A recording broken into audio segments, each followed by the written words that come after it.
Oh my God, it's already 13 people here. Except this, I can get a little, lower my camera a little bit. Oh. Hello, by the way, that's just the top of my head. Adjusting the camera.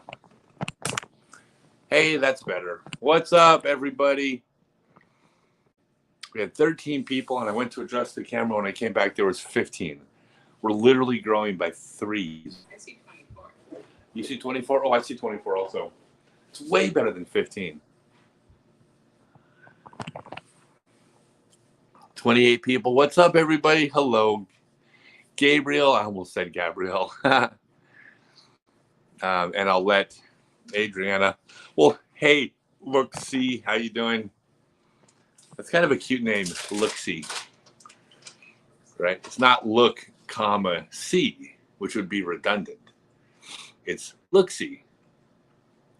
It's only redundant if you actually see when you look. You have to see when you look. Oh. You have to see when you look. That's getting very deep and philosophical. Maybe if you make me some coffee, we'll explore the depth of that statement. Do you need coffee? I don't, well, I might in a minute. Probably. I would say yes. Thank you, Jeremy. It was a good round today. It's just one stupid mistake. No complaints. It was a great round, but it was just that one silly hole away from, would have been better. Hello from Virginia, Gerald. Hello from Atlanta. Oh, they're very welcome, Eric, for the sidearm videos. Yeah, my giving stuff away hasn't hurt me because I still got a ton of people signing up for my classes and my seminars and coming to my clinic. So, well, hello, Benita Graham Walker, or Walker Warrens. And yeah, it was great to see you today and great to do lunch with you. What's my favorite hole from the challenge, from the Des Moines Challenge? My favorite hole today. Oh, what is the best hole today?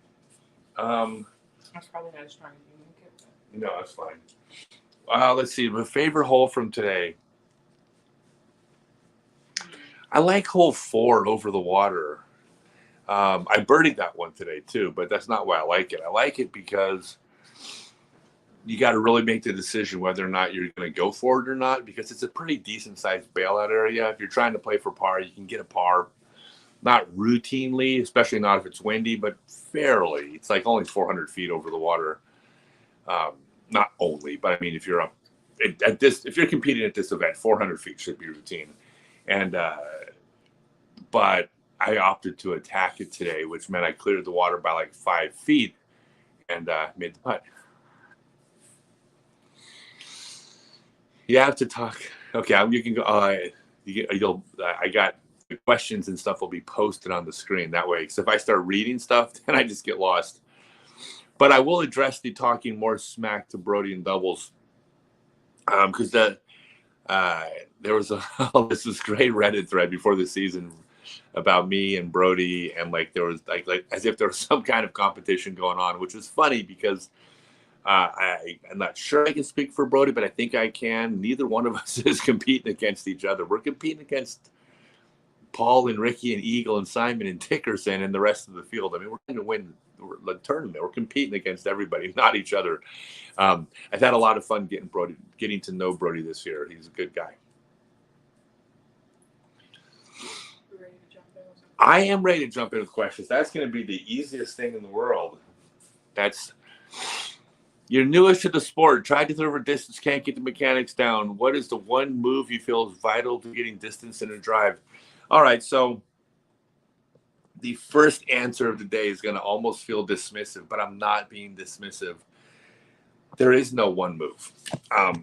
That's kind of like one of those clickbait things, like you read on the cover of Golf Digest. What is the one move to make more putts? Or like on the cover of Cosmopolitan magazine when you check out line, what's the one thing to tantalize your partner, right? It's always like, that's clickbait. It's not one thing. You got to have all the mechanics right. I mean, there's certain things that you do, and every single thing you don't do will harm your distance. And the more things you don't do, the more your distance is harmed. So I'm not being dismissive of the answer. It's just that there is more than one thing. I'll tell you this: watch my videos. I don't put a comprehensive step-by-step in there. As you see a full video that has a step-by-step, that's kind of an older way of teaching that I've evolved from. But all the information's there, whether it be plan first to get snap or pulling across your body where you're strongest. By the way, we're only 3 minutes into the live stream, and I've already talked about the one tip to tantalizing your lover. You're keeping the show PG. This show is PG. I said tantalize. Okay. That's on that sentence right there. You would find in the checkout line at Safeway. So I feel like that falls under the still pretty safe category. It's a family-friendly show. Is it easier to learn to throw backhand with your left than forehand with your right? My forehand's wobbly all over the place. Okay, I'm going to give a general rule of thumb. This is a generalization, but it applies to almost everybody. Whatever hand you throw whatever hand you would throw a baseball with, if you have a dominant baseball throwing hand, is the hand you're going to want to throw sidearm with. And then your backhand would be with the same hand, because you want to throw your backhand and sidearm with the same hand, because that's two opposite spins. If you throw backhand with one, sidearm with the other hand, you gain very little to just about no advantage. It's not about backhand and sidearm. It's about spinning the disc a clockwise direction and spinning it counterclockwise. So when a player throws backhand with one hand and sidearm with the other, and they need to decide which one to change, it's almost always going to be better to throw the sidearm with your ball throwing hand and then learn to throw backhand with that hand.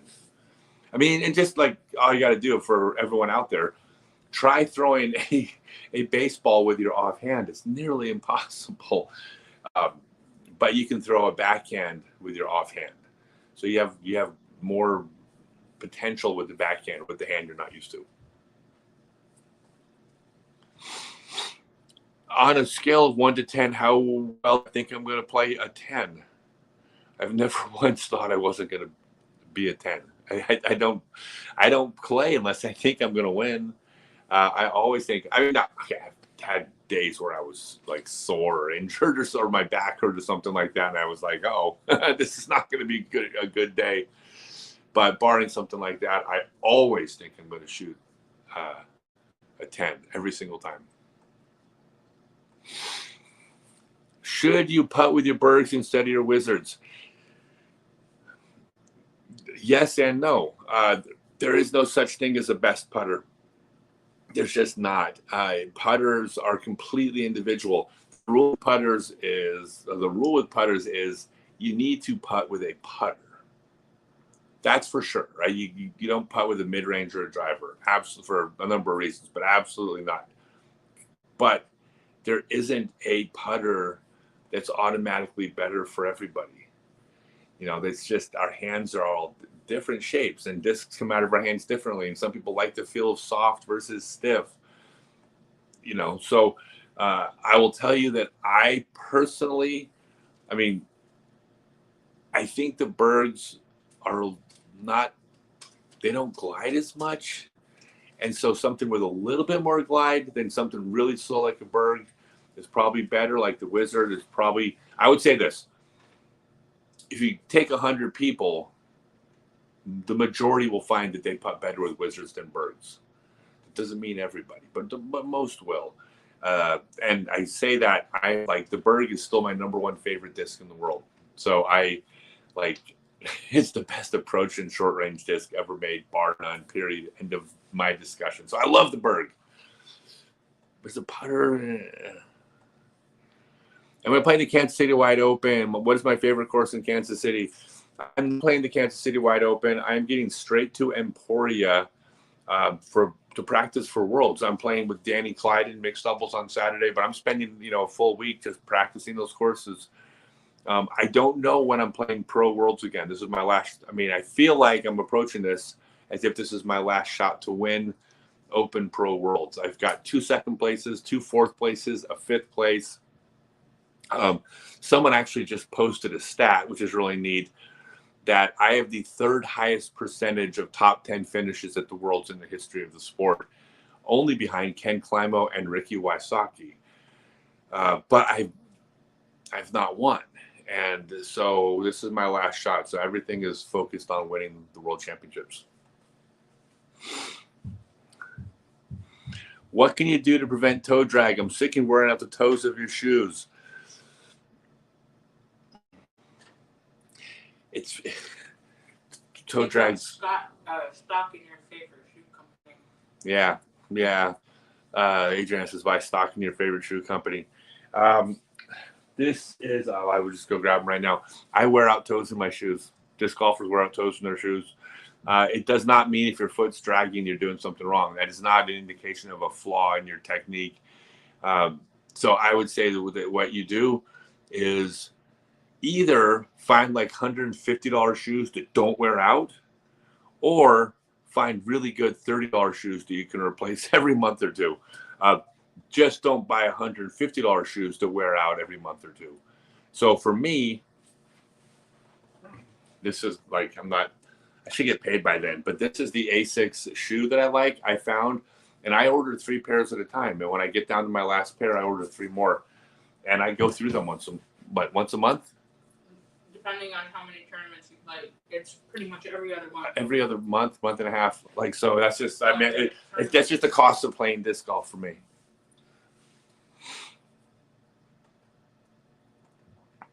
Your Patreon support because my videos. Thank you for being a Patreon.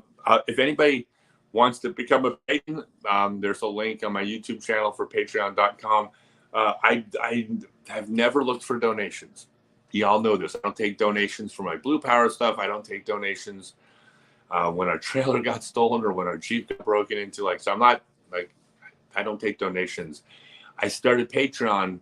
The primary reason was I'm putting out videos every day. And if you feel like you're entertained or they're helping you and you feel like you want to pay for the content you're getting, I don't feel like that's a donation. I feel like you're paying for something I'm providing. So that's why I will accept the Patreon. So there's also a membership now on YouTube. So if you don't want to sign up for the Patreon platform, you can still support the channel. Oh, you can support on YouTube. You can support it. There's a membership link on my YouTube channel. I have no idea how that works, but apparently, do I get paid money off that? Yeah. Oh my God. It's a win-win.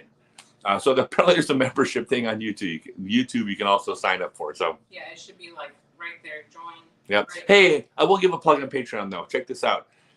You can sign up for either $7, $14, or $21 a month.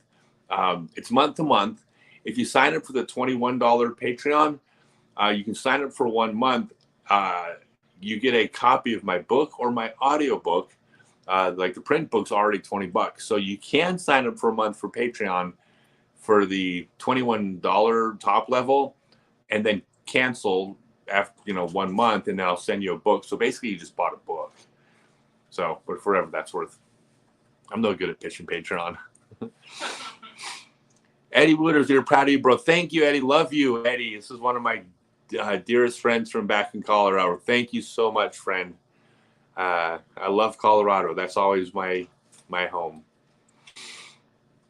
Juliana Corver was on feature card covers this morning, and you were not. I thought it'd be great to see the reunion of Des Moines Challenge champion coverage. Can you let us know what makes someone get on feature card and maybe why you were not? Yeah, so it's... Well, first off, you got to remember something. There's 100 people out there that are worthy of feature card. There's all the Pauls and Rickies and Eagles and Simons, but then you got the Brandon Lottas, who just finished top 10 at the Great Lakes Open. You also have sponsors sponsoring the event, and they have sponsored players, and they want to get their spots in. You have the media companies that are all trying to promote the players to get on the feature card. So it's really tough. You're automatically doing the past year's champion. So now there's only 3 spots available. And I think the title sponsor gets the spot. So there's really only like one or 2 spots available. But there's so many worthy people. I would love to be on the feature card. If you guys want to see it, message the Disc Golf Pro Tour. Post to their board and tell them you want to see, or Disc Golf Network, tell them you want to see me on there. it wouldn't hurt. But that's the reason. I mean, there's 100 people qualified, and I'm one of them, but there's like only a couple spots. Jake Rowley, how about a shout out for the guy who got shot? Well, hello, Jake. I saw the name. Oh, well, hello, Jake Rowley. Okay, this is a guy who is so dedicated to disc golf. He's willing to take a bullet for you.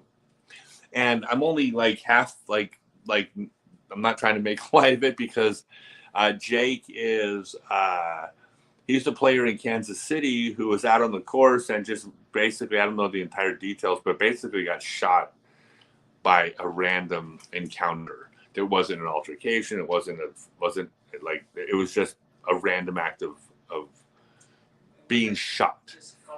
And Jake is still going through issues. It's probably a year before he's going to play.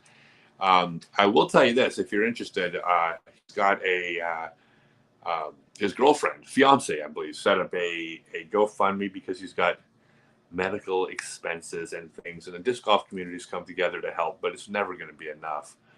But I will say this, it's as much as I love disc golf, I've never taken a bullet for it. So I'll give Jake, I think Jake one-upped me on that one. Have I thrown the Costa Guild yet?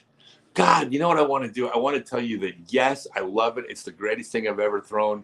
And like, it's just absolutely like the most amazing flying disc. You have to have a Costa Guild in your bag. The problem is that if there was no such thing as a guild and you were trying to trap me in a lie, you would have caught me because I haven't thrown it yet. And I'm a little bit out of the loop on that. I am throwing the Tour Series Berg, the Tour Series Lutz, and the Tour Series Stahl. These are all available at Scottsdalenet. But those are the only Casta discs I'm throwing at the moment. But I'm going to be throwing more because I'm going to be doing more, I believe, with Trilogy, which is now Quadrilogy because they're now partnered with Casta Pass too. Hey, do you have any idea what's on the store for tonight? Oh, yeah, that's right. Oh, my God. Yeah, so check it out, y'all. If you go to Scottsdalenet, I've got a handful of Tour Series Marvels available, signed. Not that many left. Got Tour Series Wizards signed. And these aren't the signed ones, but I got the signed ones that are on the site. And there's still Bergs there. And there might even be white Bergs, too. Stock Bergs, K1s. If there's not, forgive me, I have not checked. But Scottsdalenet, there is discs available there. Not just Tour Series discs, but regular discs as well. By the way, I'll give one more quick plug, and then we'll get back to the fun stuff. The Stokely Universe shirt. See this?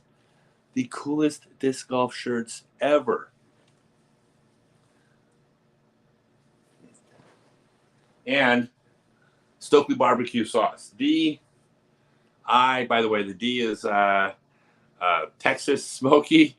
The I sauce is Carolina vinegar. S is Kansas City sweet, as in the Kansas City Wide Open is a sweet tournament. And C, which is California spicy. And I'll tell you what, the sauce is so good, but I may have bought too much. It's possible. I had no idea how well barbecue sauce with my face on it would sell. And like everyone loves it, but I need to move some sauces. So if you're interested, you do everything big, so I don't do anything small. But in order to get a good price, I had to buy so here's the conversation I had with Adriana. I said, and these are my exact words. Hey, Adriana, I just bought $20,000 worth of barbecue sauce. And but no, it's selling well. It's selling well. I was hoping it would become the hottest thing in the world, and it hasn't flopped. It's doing well. So, but it's good. Check it out. Hello, Peter Luna. That's one of your disc buddies from the Finger Lakes. Yes. Oh, is that Peter Luna? Yep. Hey, what's up? This is one of the. I'm sorry, I didn't even recognize the picture. I saw the picture wearing the king. Peter Luna is part of the Down syndrome disc buddies. Down syndrome disc buddies of Geneva, New York. There's a club of disc golfers up there. All have Down syndrome. And I would like to think that their parents are part of the club too. I think if you ask them, they would say that parents are part of the club. They'll be supporting members. They're supporting members. Yeah. But when I get out there, that's what's cool about it. That was my 284th Blue Power type of event. And the first 283 of them were classes because I was introducing disc golf to the people that don't normally play disc golf. I'm introducing the sport to someone new. Except in Geneva. I get to Geneva and I show up and every single one of the Down syndrome disc buddies has their own bag. They've got their own golf discs. They know how to play. They know how to throw. They know the rules. They understand the etiquette. They understand the game. So my 284th class wasn't even a class. We just played disc golf and had a great time. Thank you, Peter, for showing up. So cool. Love it. How does the Motel 6 towel smell? I'm assuming the hotel Marriott got it smell good. Towel sponsors. Yeah. I was showing everybody this earlier. I got 3 new towel sponsors. Marriott, Hilton, and Holiday Inn. The Motel 6 towel sponsor was in the 90s. I've evolved from that. In fact, it used to be in the early days of the sport when we were struggling on tour, it was rest area towel sponsorship. Oh, I thought you were going to say you all have to share a towel. Back then, we would all share a towel.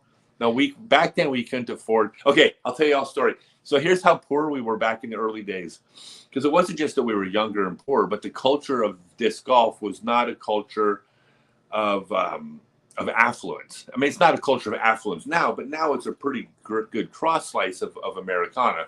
There's people from all walks of life. And back then, there were certainly people that were successful, but there were a lot of people in our sport who were playing Frisbee golf back then disc golf, who were maybe a little bit more on the fringe, right? Trying to get by.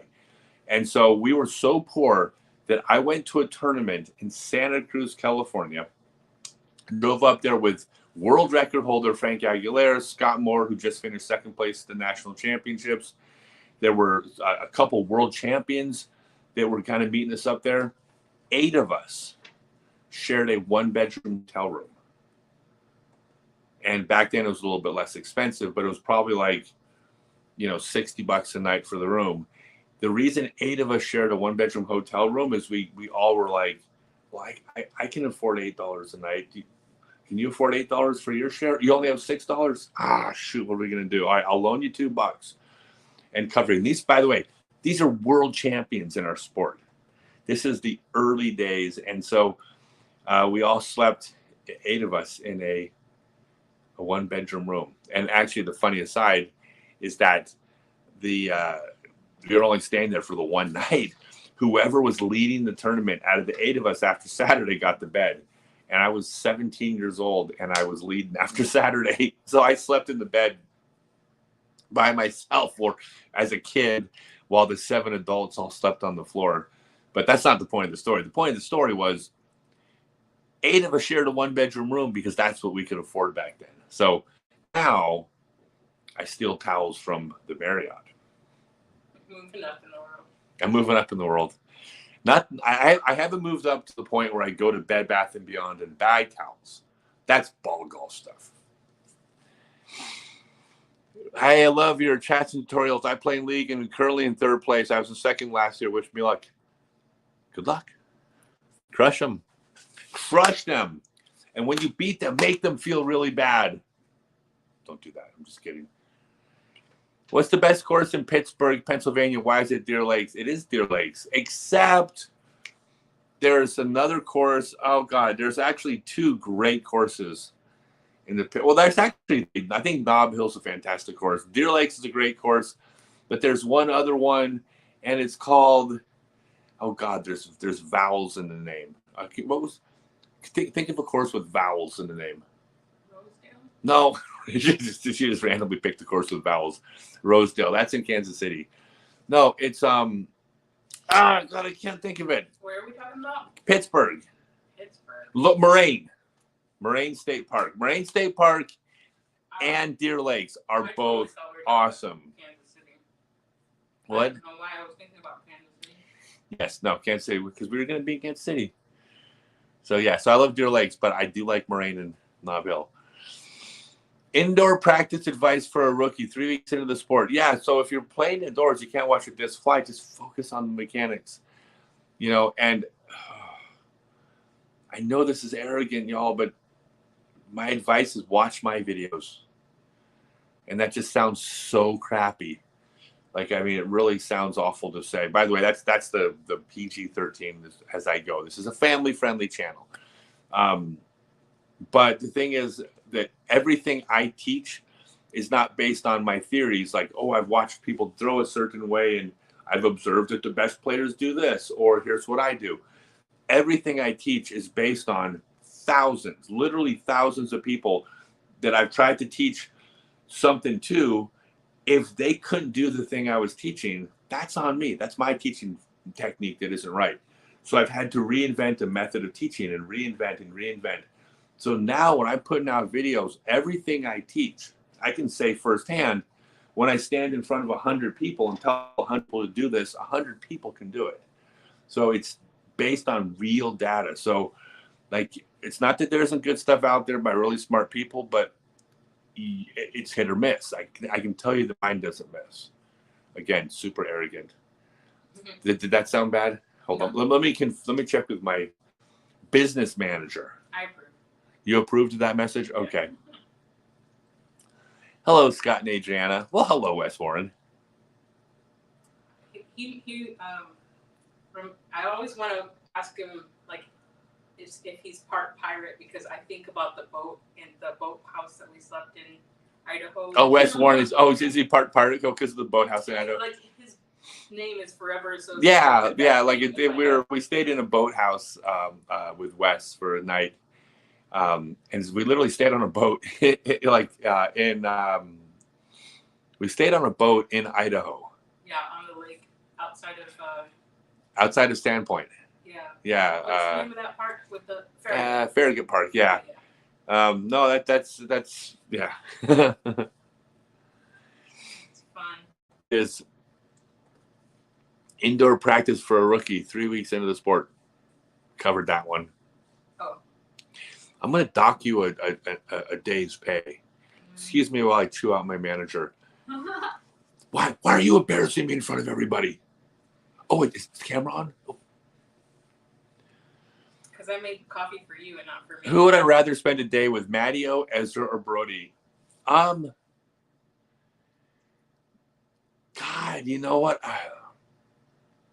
I'm gonna tell you this. I'm gonna give you I'm gonna be a politician here.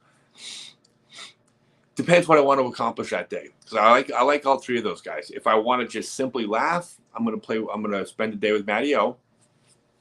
If I want to just purely work on my game and my health, is going to be Matteo. It's going to be Ezra. And if I want to work on my business and talk business, I'm going to talk to Brody, because Brody's the best in our sport at the self-promotion and marketing. So I would say that it would depend on my goal for the day.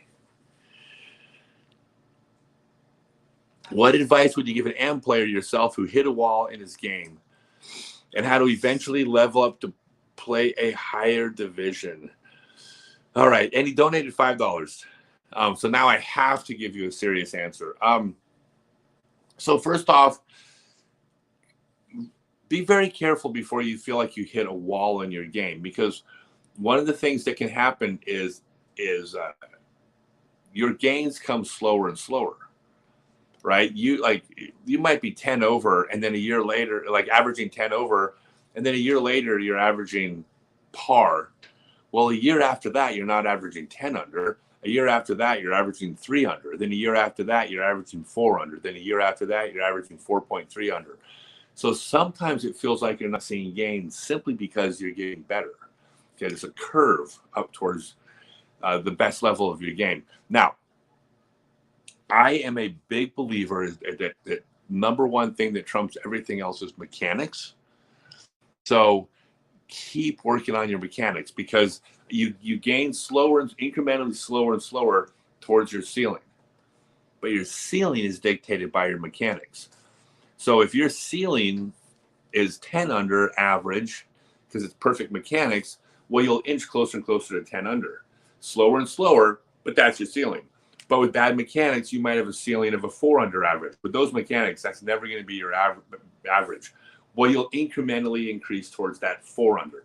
Bad mechanics will put a ceiling on you. They will not prevent you from getting better. So it can be misleading because, wow, everyone says I'm doing this wrong, but look how much better I'm getting. You are getting better, but you're approaching a ceiling. If you have good mechanics and you're putting the time in, then I think then look at the rest of your life. You know, are you in good physical shape? Are you strong? Are you smoking? Are you drinking too much? Like, and again, I'm not on my like healthy like soapbox. Forgive me, that's not what this is about. But that's the question, is that like once you're doing everything right, like, and you're already practicing as much as you're supposed to, and your mechanics are good, you're watching videos, it's like, then you do start looking at those other things, and they all, like every one of them adds up. Every little detail you can do. So if you really care about your game, it's got to be a whole package. By the way, let me be clear about something. I am not anti like eating bad or doing any of the things that aren't good for your game. You got to pick what's more important to you. You know, if getting 80% as good as you want to get, but getting to do all the lifestyle stuff that you happen to enjoy that isn't good for your golf game, but it's fun, but that might be okay, right? I'm not saying it's, you know, but if golf's important, then you make sacrifices. I hadn't thought about your putting change in a while. Ain't you glad you got it fixed? Yes, you should have seen me today. Oh my God, You were hitting them from all over. Yeah, I should check the U-disc. I'd be willing to bet. Check my U-disc stats. I bet I was 70% from Circle 2 today, and I only missed one from Circle 1. I mean, I made every single putt I had today. It was except for one putt. It was ridiculous. So, yeah, I'm pretty glad I got it fixed. Disc golf is really hard when the putts aren't going in, because you feel like you work so hard, especially on these like really hard par 4s and par 5s. You have to work hard for 2 or 3 throws, and then if you like execute 3 good shots and then you can't throw in the putt for par. Yeah, you got 67% Circle 2 today. Yeah, so my Circle 2 putting, I'm looking at the stats. My Circle 2 putting today was 67%. 71% Circle 1. 71% Circle 1. And that's 71% Circle 1. That's not quite right, but that's absolutely not right, because I only missed one Circle 1 putt the whole day. And you were 50% birdie today. And I birdied 50% of the holes. Yeah. Yeah, no, that Circle 1 putting, U-disc is great, but sometimes the stats are subjective. Everyone that does them are volunteers, and I simply appreciate what they do. They're wonderful. The seminar really helped your game. I did a layout for an upcoming tournament and beat my best score by 10 strokes.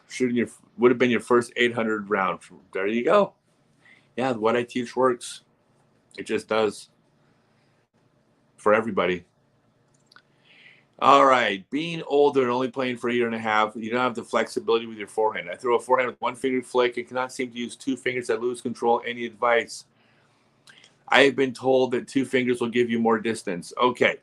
First off, stop listening to other people. See, there I go being arrogant again. So check it out. In a perfect world, if you had a perfect 23-year-old body, athletic, no injuries, no scar tissue, no excessive body fat, you're flexible, you're strong, yes, 2 fingers are stronger than 1. Because when the disc is accelerating forward, 1 finger doesn't offer as much resistance as 2. So Optimally, 2 fingers better. However, when you throw the sidearm, you have to intentionally and deliberately put spin on the disc. Okay, that doesn't apply to backhand. Backhand's all spin enough. Especially if you plant first and your wrist isn't cocked backwards, they spin enough. Sidearm, you have to put the spin on, and the way you put the spin on is by leading with the elbow and then snapping your wrist at the end of the throw. Here's the thing: if you lack mobility, that leading with the elbow part and snapping the wrist it can be a challenge. It can be anywhere from a challenge all the way up to not even possible. It's rare cases that someone's not flexible enough or mobile enough, but you have to be able to get that elbow in front and get that wrist back. Here's where the 1 finger thing comes in. You put 2 fingers on the rim of the disc, you can reach back yay far, right? How far I can pull the disc with 2 fingers. If I pull the middle finger off, look at how much further I can get the disc back. My middle finger ain't getting anywhere near there. So one of the workarounds for not having enough mobility is to throw with 1 finger. And what's happening is the reason why most likely when you switch to 2 fingers it's not working is because you're losing that wrist mobility by putting the 2nd finger on, because some video says you've got to throw with 2 fingers. They're not taking into account that like everybody's an individual. You absolutely have permission to throw with 1 finger. One caveat to that: you throw with 1 finger to give yourself mobility, but always have it in your mind that 2 fingers ultimately would be better. Therefore, if you are throwing with 1 finger, the more you throw, just simply by throwing, you're going to stretch more, you're going to get more mobile, your elbow will get more in front. Always keep it in your mind that next year, go ahead and stick a 2nd finger on the disc and see how that works. If it works, great, you get a little more distance. If you're not getting enough spin, go back to 1 finger.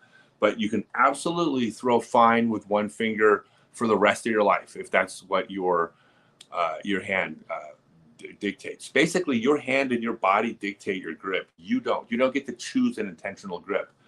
Your hand and situation have it. So, sorry, extremely long answer, but that's why 1 finger is perfectly acceptable. Absolutely. Tom Summers, you're back. Just went to the site, ordered a Tour Series Berg and a 4-pack of barbecue sauce. Need to get rid of. By the way, if anybody has an order or does order the barbecue sauce, please take a picture of you eating it in social media and tell everybody how much you like it. In fact, I'm so confident in it. If you don't like it, feel free to post and say this is not good. That's how much I believe you're going to like it. All right. Thank you, by the way, for ordering stuff. Being an older... Is that the signal? No. Oh, yeah, that's it. Any advice? I have heard that next year the Masters seniors get more coverage. I haven't heard that. Here's the thing. And I say I tread really lightly on this one because remember, I'm 52 years old. I'll be 53 in a couple days. By the way, the next week's live stream is my birthday party.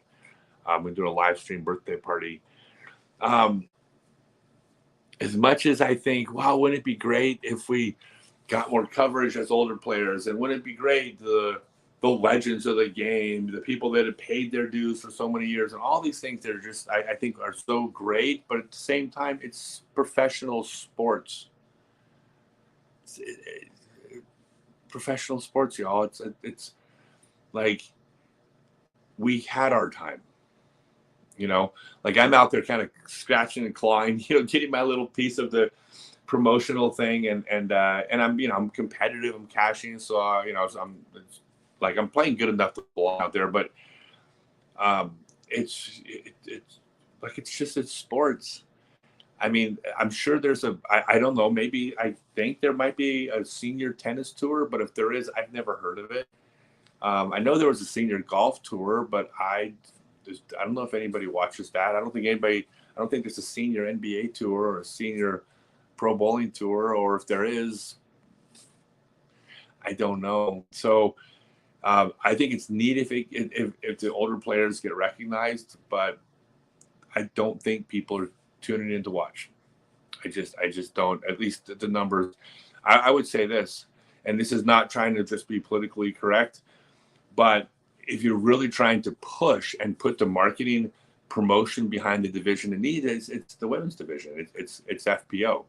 I mean, it's MPO, but it's MPO and FPO. Like, let's not jump to the seniors before FPO is getting those numbers up where they should be.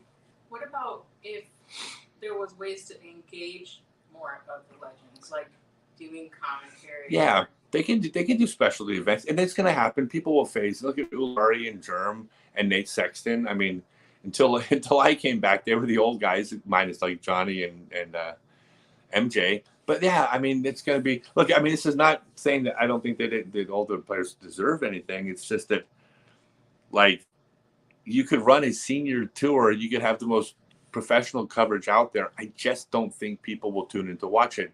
And numbers dictate everything. So if you go out and film a senior event and no one's watching it, there's no revenue. Then you can't run it. It's not a business model that works. Now, if you run a seniors event and a bunch of people watch it and then buy the products that come in and stuff like that, I would love to be wrong. I would love to go out there and play with my old friends again. But I just don't think, I mean, look at the Masters coverage from this year. I don't think they got a lot of views. I just, please don't get mad at me, older friends. What pro tips did I give Matteo that he clearly used today? Oh, I showed him everything. Yeah, I remember at one point I was like, Matty, you just parred the first 3 holes. I said, you should probably be the next 8.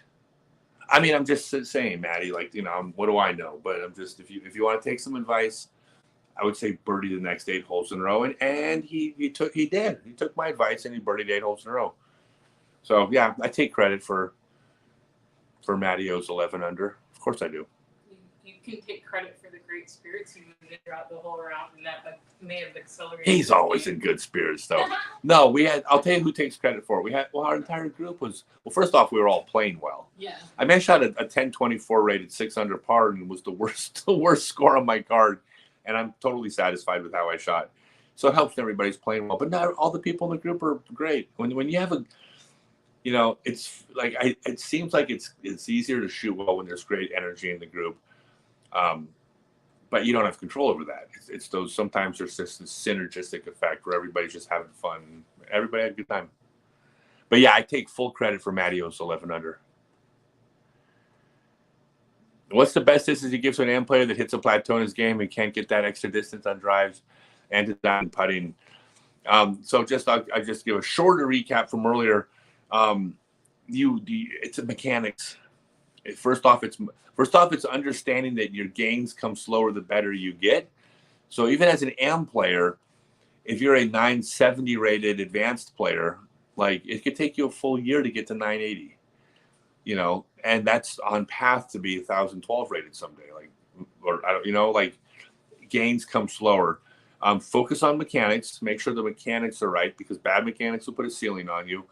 If your mechanics are good, and if you're training a lot, and you're have been playing long enough, and you still expect to be better, look at the things outside. Don't dismiss the things outside of the game.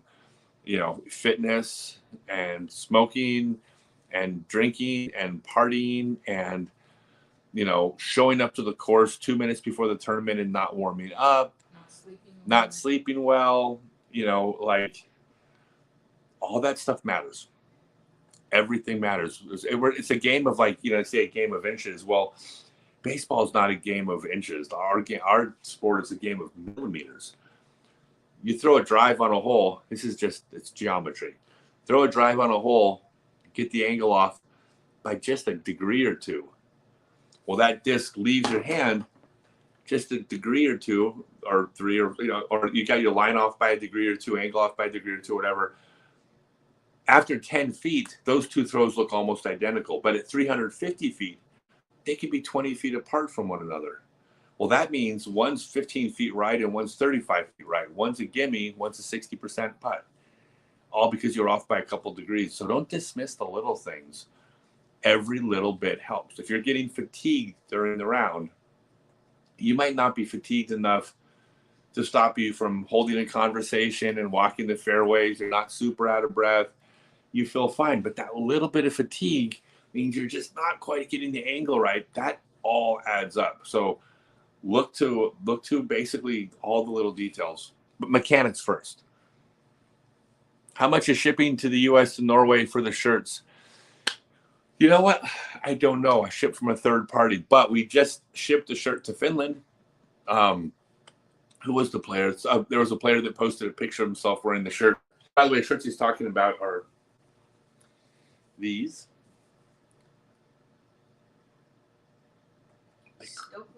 The Stokely Universe shirts. We have a shirt, and then we'll eventually have discs coming out with a new design every single month of a different disc golf scene that happens in that same universe, the Stokely Universe shirts. But so I don't know how much they cost, though. I know they're not upcharging on shipping, whatever it costs, and I know you can stick them in an envelope, so it's probably not bad. Is cold sauce a thing, as in cold barbecue sauce? Of course. Actually, technically, the sauce is always cold because we keep it in a fridge and then eat it on hot food. So, yeah, apparently it's a thing. That's what we eat all the time. I prefer the vinegar one cold. You prefer the vinegar one cold? You know what I like? I like the Kansas City one cold, and I'll tell you why. The only thing that I don't like about my sauces, and it's not that I don't like them, the flavor is good. Kansas City sweet, it's delicious. It's not thick enough. Kansas City is supposed to be super thick, and it's not runny, but it's kind of like average. Yeah, I would call it average. Right, average, but it's not supposed to be. I mean, Kansas City, you're supposed to pop it out. So anyways. Next batch.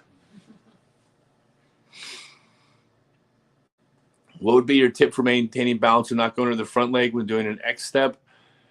That's what's happening. Balance of Bambi on ice. Just the visual of Bambi trying to walk on ice. Oh. Okay, so maintaining balance going to the front leg, go step by step. So when you're learning the steps of disc golf, the steps to throw, you want to go step and you want to stop after every step and fix your form. So look at learning to throw correctly like learning how to dance. If you were taking dance lessons, a formal organized dance,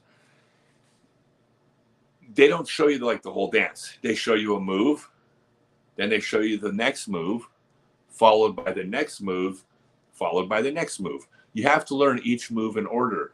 But when you're learning those steps, you do a move, and the instructor comes over and says, you dropped your shoulder, chest out, pop your chin up a little bit, elbows at 45 degrees. Okay, that's where you want to be. So that's the next step. Then you do a move. Stop. The instructor says, got to get the head back up again. But this time, lower your elbows. And remember, and so every step you're correcting the posture, because once you have the correct posture in step A and you have the correct posture in step B, you can transition from A to B the only way your body naturally wants to move. So you're leaning over your leg too much, take a step, stop. Are you leaning? If you are, get back to not leaning. Do your next step, stop. Are you leaning? Get back to not leaning. Keep doing it step by step. As soon as you do it step by step, you will practice. Eventually, when you do the step, you're not going to step into a lean because you'll know if I step into a lean, I'm going to have to stop and correct it. So you'll know where to step into. But that's the thing to do, is to practice step by step, and then you put them together. Basically, you have to learn all the steps when you're learning to dance. You have to learn all the steps. You have to learn them in order. Then you have to learn them in order with correct body posture every single time. Only then can you put the music on and dance. If you put the music on before you learn the steps in order with correct posture, it's an ugly dance.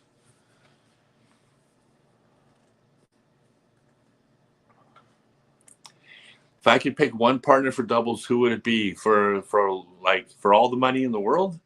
Like if this was like the World Doubles Championships, it's Paul. It's just you know, you know, good as Simon and Ricky. God, but Ricky's playing so good. Oh man, why do you have to ask me that? I still default to Paul. I still got this part of me that says if if somebody had to make a putt to because you need a kidney and you had to pick somebody, I still think there's something about Paul that's Paul. Ricky is right there though. So Paul or Ricky.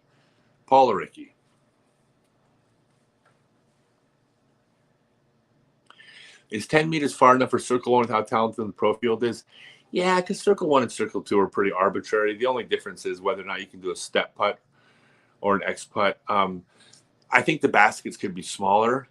I think they should be more narrow and with a smaller top to bottom as well. I think that would be, I personally would love to putt at smaller baskets. And I think that would change everything because it is fairly routine. Like last week at the Great Lakes Open, 3 of the 4 rounds, I was 100% circle 1X. And like, I'm a really good putter, but I'm not like the top guy as far as putting goes. You know, I was 10th at Dynamic Discs Open and 16th at Masters Cup, but I've also had tournaments where I've been outside the top 50 in putting. But I was still perfect circle 1 3 out of 4 rounds. Today I missed 1 putt inside the circle and was 67% circle 2. I think putting's too easy. Even though putting's not easy, putting's really hard. You can change it. But there's precedent in other sports. Like in ball golf, a professional green is not the green that you play at the country club course. They make them much harder. In bowling, if anybody bowls, the oil patterns they put on a PBA lane, like you could be, if you're a 200 average league bowler, they put out PBA oil patterns, you're bowling 160s. And that's not an exaggeration. It's absolute nightmare. I bowled a lot, pretty seriously for a while. You think you're good until they throw out the PBA oil patterns and you're like, oh, okay, I'm not good at all. So there's precedent in sports having to make it harder for the pros. So I don't think there's any reason why we can't do that with our baskets. There's no reason the Pro Tour baskets can't simply be smaller than at every other tournament. Why not? Cooper also sent stars. Oh, thank you for the stars, Cooper.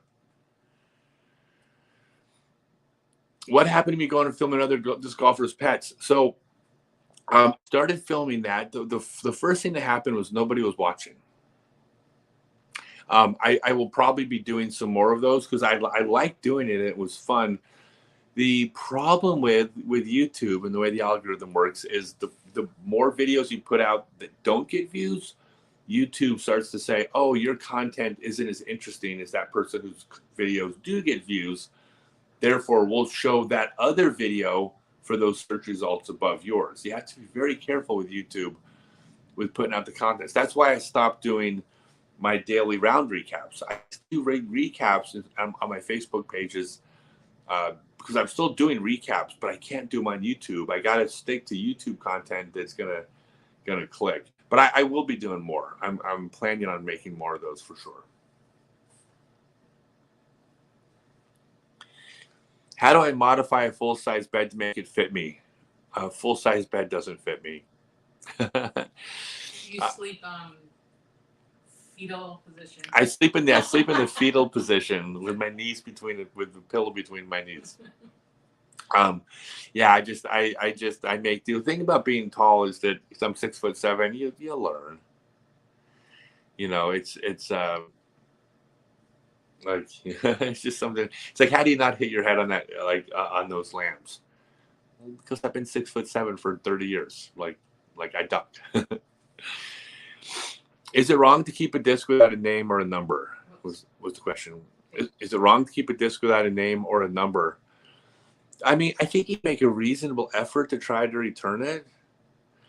But if someone doesn't have their name and the number on it and they don't know who it is, I mean, I wouldn't just turn it into a pro shop and say, hey, if anybody's lost, you know.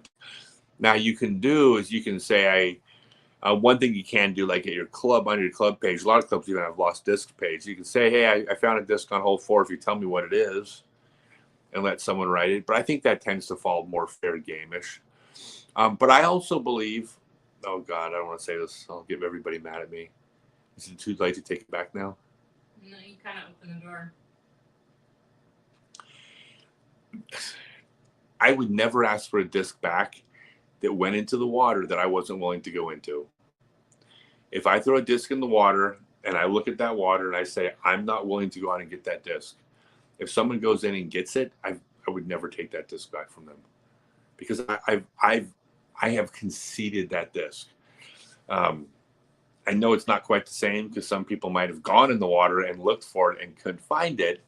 They didn't concede the disc; they simply couldn't find it. But to me, once I've abandoned a disc in a situation like that, like I'm not willing to go in there, then I never ask for it back. It's gonna piss people off. I'm so sorry. What's the difference in Velocity Superflex and 100% recycled Reprieve? I think the price. I'm not good at this. Velocity is, well, hold on. I'm going to try to get this without being cued from here. Okay. Velocity is made of, don't tell me, it's made of nylon? No. Rayon. 100% polyester. Polyester, okay. I knew it was a fabric of some type. Something. So that's made 100% polyester. I know Flex is polyester with some materials in it that simply make it spandex to make it flexible, so it's a little bit more form-fitting. And then recycle, I don't think it's necessarily like better quality or something like that. It's just, if you want it, it's recycled. If that's something that's important to you, then you can purchase a recycled. It's still polyester, but it's made from recycled. Yeah, it's just, yes, they're still polyester but recycled. But I don't even know which one I have. Let's see. You have Velocity. I have Velocity. These aren't even Flex. No. Okay, so I have Velocity. I didn't even know. But by the way, yeah, Scottsdalenet. Have I ever played the canyons in Lockport, Illinois? No, I haven't, but I think I drove by it once. Isn't that the course we were at one time we drove by? I'm pretty sure I've been to that course. I don't think I know where Lockport is, so that must have been a different. Maybe I'm wrong then. I could be wrong. So, but no, I don't think I have. But every time I say I haven't been somewhere, if someone says, "Oh yeah, you were there," I played doubles with you. I don't ever argue with them, because it kind of tends to blur together, especially at my age. I always just say it's one of your other girlfriends. Yeah, it's probably one of my other girlfriends. What do you think? I don't know. I can't keep courses or ex-girlfriends straight. Yeah. Is that fair? I try. Yeah, you try. You know. Does Big Germ dress like a Pop-Tart off the course as well as on? Like a Pop-Tart? That's epic. I haven't seen him in a non-tournament setting in many years, so I don't. What do you think he's going to wear for his wedding? A Pop-Tart. A Pop-Tart connoisseur. No, I have no idea. So I haven't seen him off the course in many years.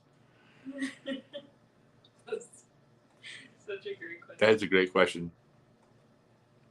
Well, the funny thing is I don't even get the Pop-Tart reference, and I still know it's funny. Because it has that, Pop-Tarts always have that color swirl on. Oh, is that? Oh, so he has the color swirl like the jam drizzle. Yeah. Okay, gotcha. Now I understand. I saw you throw a thumber on the doubles battles. How far can you throw that shot? I can throw a thumber like 400. Depends. If it's a tilt, I can throw a tilt like 450 thumber. But a normal disc, like a Lucid X Felon, like 400 is probably the extent of it. But I'm really comfortable at like 350. Think about a thumber. By the way, by thumber, they're talking about a shot that you put your thumb inside the rim. You throw it like an overhand, like a side, or just more overhand. The thing about a thumber is it's incredibly accurate. I threw an approach shot today on a par 4 that I got a birdie on. Instead of having to hit a tunnel, I had like a 300-foot shot. Like the trees are super high, but I could throw over the trees. But there's nothing to hit up above the trees. So the thumber was actually, it was actually like a really routine shot once you have it, because there's nothing up there.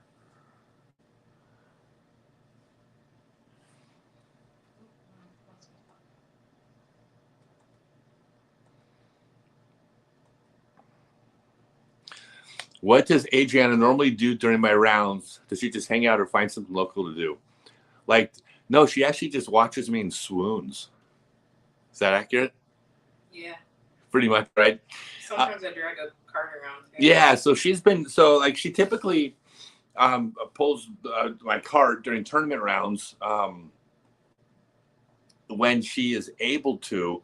The big thing with Adriana is she does a lot of the work in my company with logistics. She does a lot of the social media. She does a lot of video editing. She does the website. She sets up all the events scheduling. She books all the hotels. She makes sure products are ordered. She handles like logistics. Basically, we've teamed up where I am free. Basically, I'm free to do me, which is like where my biggest asset is, which is basically being on camera, promoting products, teaching classes.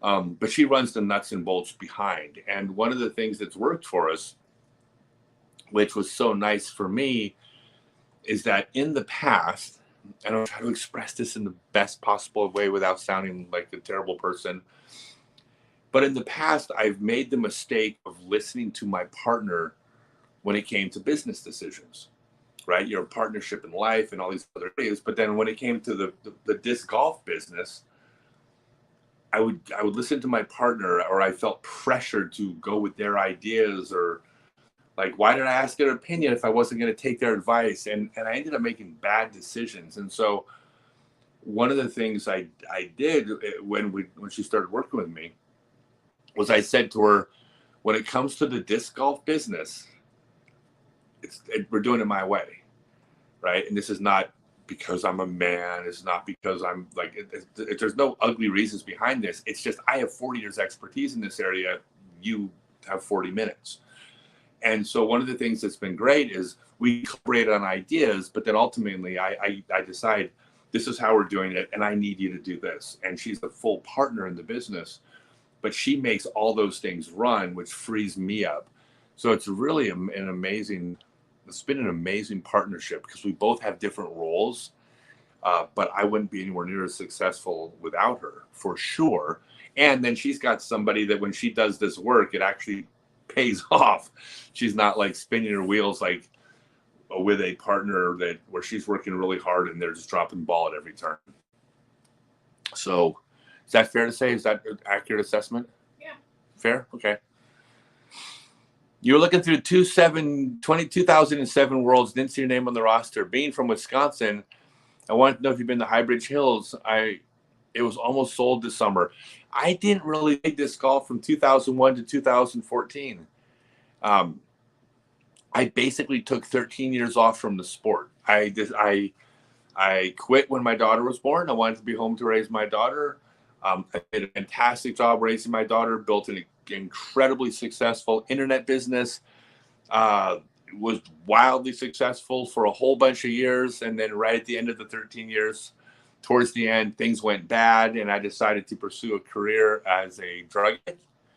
And by the way, it paid way less money and was far less fun than my other career choices. But at the end of the 13 years, that's when I came back to the sport. And I came back to the sport in recovery, basically. Like, how can I get my life back? Because it was in a very dark place and getting worse. And the sport saved my life. I came back to the sport. So yeah, so I wasn't even, I didn't even know the Worlds were in Wisconsin in 2007. And I have been to High Bridge. It's awesome. Hey, thank you for making the donation. How do I make a better mindset for disc golf? Practice doesn't translate to me playing. It just makes it very frustrating to play. So, the first thing, there's a video called how to fix putting anxiety. To search for anxiety putting Scott Stokely on YouTube. I did a whole video about that, but a lot of that is about mindset.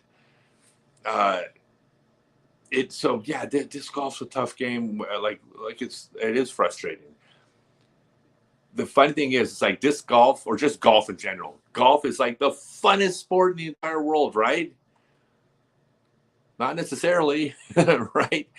Not when you're playing poorly, not when you're struggling, not when when things aren't working right. It's like the opposite of fun. It's like golf is less fun than just sitting there in a chair doing nothing when you're playing poorly, usually. I know it's okay, you're outdoors, you're getting exercise, you're with your friends. I know it's, but it kind of sucks when you're not playing well also. And mindset's a big part of that. I think you're going to find that video on putting anxiety really helpful, because a lot of that has to do with letting go and letting go of the things you don't have control over and being a spectator to those things. But as soon as you let go and stop trying to control certain things, you actually play better. It's not you're not trying. It's that the best way to try is to let go of the things you can't control and just go through the mechanics and just watch the results happen. But check out the video. I think you're going to like it. My thoughts on time rule and Nico. Yeah, that's a tough one. This is not as black and white as you guys, or not you guys, but all the other people not listening. It's not as black and white as they think. So first off, right off the top, Nico's my friend. Nico's a good guy. I like Nico. I would never throw Nico under the bus on anything. There was a situation that shouldn't have happened. I think that Nico is going to learn from that. I don't think that's going to happen again, because Nico's a good guy. He made a video about how he felt about how he acted. He wasn't happy with it. And what the big thing for me with Nico is that I want, and I really hope he gets a path back, because there's this tendency in the modern world. I'm not going to get all political here, but there's a tendency at least in modern America, of people make mistakes and people want them punished for life. And it's ridiculous. Basically, apparently, there's people out there that think they were born perfect, that they never evolved and made mistakes and learned from them, right? It's a load of crap, obviously. So what I hope is that you go, I don't like that behavior. It's not I don't like Nico. I don't like that behavior. That shouldn't be that way. He's going to face a very stiff punishment, but then let the guy come back. Let the guy come back and then not do it again, and then allow him a path back into, okay, that's how it's supposed to happen. So that I hope happens. Now, as far as the time rule, that's a really tricky one. I violated the time rule today. I didn't get called on it because it's not an issue. It doesn't happen very often. But there were once or twice where I stepped up to my lie and I wasn't sure, and I asked if I could walk up a little bit to take a look at the shot, and I walked out of the bush a couple times because I kept throwing in the bushes. I know I went over 30 seconds. I wasn't purposely trying to break the rule, but I know if you put a clock on it, I was over. But the reason I'm not worried about it is because so does everybody else. Virtually no players never break the 30-second rule. Well, that makes it a tricky rule, because if everybody's breaking it, then the rule and the application of it is no longer you have to throw within 30 seconds. The rule is you can't go over the 30 seconds too often. Well, what's too often? How many times around can you go over 30 seconds? I went over probably twice today. Clearly that was acceptable. No one called anything. But if it had been 11 times, they would have. Well, where's the line, right? That's a subjective rule. That's tough. You certainly can't ask players to call those rule violations. So I think it's a tricky one. I think Jeremy Coley came up with an idea that I think, first off, it could be 45 seconds instead of 30. I think you could allow players a couple extensions around, which I think is reasonable, because when I was in those 2 times that I was in the woods and I had to walk out to see the lie because I was throwing blind out, if I had done that once, I would have gone, guys, I need an extension here. Now, that doesn't mean that you start a stopwatch right away. It basically just means, look, you guys, I know I'm taking a little bit longer, but I recognize that it's for a reason because of the situation, and I'm not going to repeat it. I think it's okay, but there's still subjectivity there, because if I have 2 extensions, who's to say there's not a third time where I go a little bit over? So these rules aren't black and white. behaving on the course, that's a little bit different. That's not what that's about. I would say the time rule and Nico, those are actually two independent things, because we're not talking about Nico and time rules. We're talking about what happened in Europe. So the big thing with Nico's, he's a good guy. If Nico's your friend and you run out of gas, Nico gets out of bed, gets dressed, and brings you gas. He's a good guy. So don't define him by not handling situations well. He'll get better. Is reach back overrated? There's no part of mechanics that are overrated. Everything's important. Like, everything affects your throw. So you have to do everything right. Every single thing affects your throw a little bit. This takes a little bit of distance off. That gives you a little bit of wobble. This changes the nose angle, right? Every little thing is off. So there's no overrated or underrated part of the throw. They're all important. Anything you do to work on angle control? Well, first and foremost, you don't change the angle with your wrist. Your wrist does not go up and down to change the angle of the disc.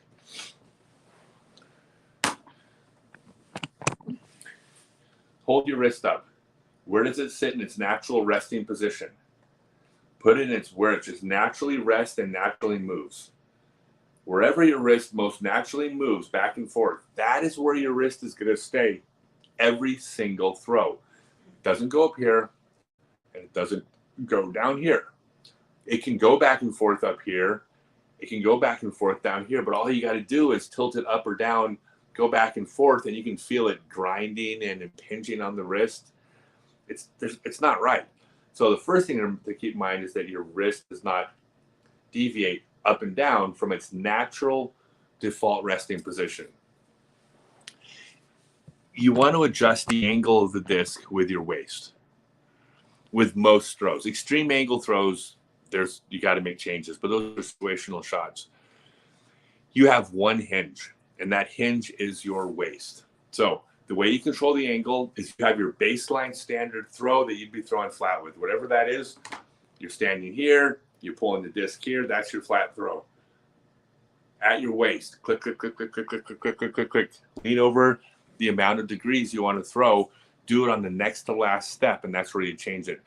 Because your waist is such a large hinge, it's not a fine motor movement. Even if, it's not good for you to do the wrist anyways, but even if you were, that is such a fine little motor action right there. Like, you can, you barely move your wrist. It would change the angle of the disc 5 degrees, like that much. How do you control that? Well, when you lean over and change 5 degrees, you have to lean over that much to get 5 degrees. So that's how you control the angle of the disc.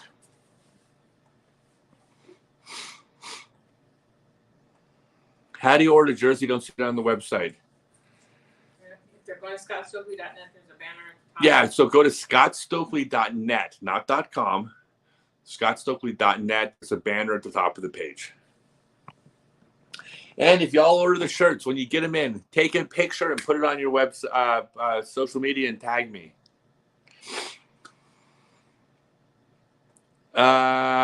Just started playing. Ever since being semi-ambi, I throw baseballs left-handed, ball golf righty, and my disc golf backhand throw is righty. Just feels better, but righty forehand feels so messed up. Should I try learning backhand lefty?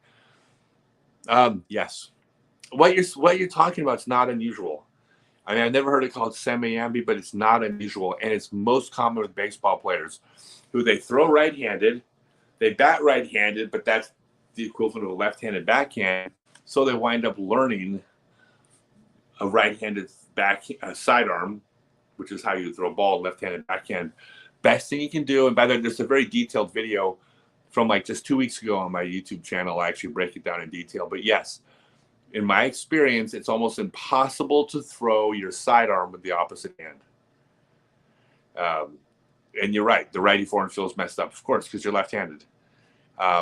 But you can throw a backhand left-handed, even though it might feel less like you're not as used to it. You will learn it. Best example I can give of this is that I throw right-handed, right? I throw a right-handed sidearm, and I throw right-handed backhand. I right-hand. I'm right-handed. I understand the mechanics of throwing a disc better than anyone in the world. like I understand exactly how you throw a golf disc. Without practicing, without putting any time into whatsoever, I can throw a backhand with my left hand. I can still throw like 350 feet simply because I know the mechanics correctly. Well, I know the mechanics of a lefty sidearm just as good, and I probably throw 40 feet. Like, I can't throw a ball with the opposite hand. Switching back and forth on backhands is far easier. So that's why stick to your left-handed sidearm, but then you got to learn left-handed backhand. And by the way, you just started playing, then it's perfect time. You don't have 8 years into throwing right-handed backhands and going, oh my God, my left-handed backhand will never catch up. If you just started playing, forget it. Just start throwing left-handed backhands tomorrow. In fact, no, go out to a park right now, get some glow discs, and throw left-handed backhands now.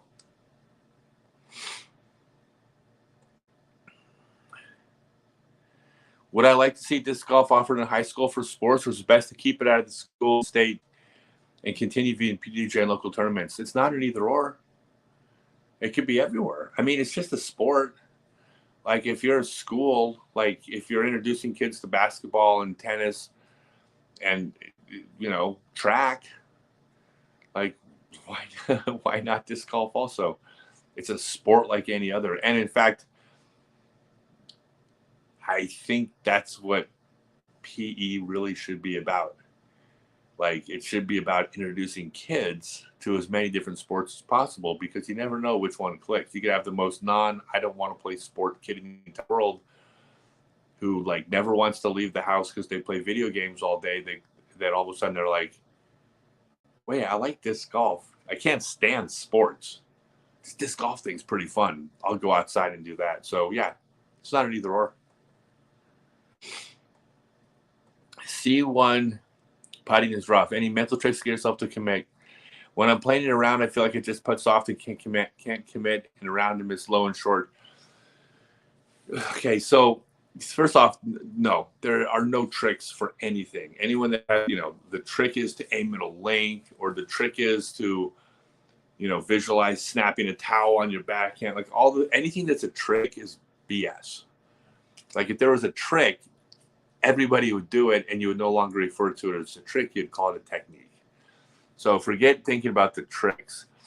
The mental thing to get yourself to commit, biggest thing is aim with your follow through and leave your hand up until you release. If you putt from your center and aim with your follow through, the disc is going to fly where you're aiming. It makes it easier to commit because you're confident that it's going to hit something. But yeah, there's no tricks though. I mean, and I keep saying this, watch my videos. By the way, I'm going to go and plug some products, y'all. Don't leave. On the website right now, got Tour Series Marvels signed. I've got Tour Series Wizards signed. These are all at Scottsdalenet. I got Tour Series Birds signed. I also have, in addition to that, I believe there's still regular birds on the website. You can find lutes, Tour Series stalls, Tour Series harps. And if you go to Scottsdalenet, you can find the Scott Stokely jerseys, the Stokely universe. I think they're the coolest disc golf shirts out there. I don't know, just a player by the name of Creative Rob. I don't want to say he's a player. He's a disc golfer, but he's an artist. And also, there's 4 flavors of Stokely BBQ sauce up on the site.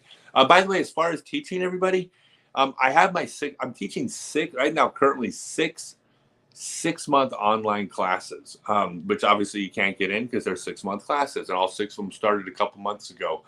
But a few months ago. But I will be opening up more 6-month classes right away. Best thing you can do if you want to get on the class, and they're going so well. Wait till you hear all the reviews when I ask people to I won't tell them to make stuff up. I'm going to tell everybody, post to your social media an honest opinion of how the class is going. It's amazing. It's like everybody's blown away that this method that I teach is working. But I will be opening up more classes, my 6-month classes, the best thing you can do at Scottsdalenet is just get on that mailing list, because when that if you're on the mailing list, I will send out a mailing when more classes open up, because classes do fill. I cap all my classes because there's only a certain number of people, where if I have more than that, I can't properly teach or manage that many people. People will get left out in the cold.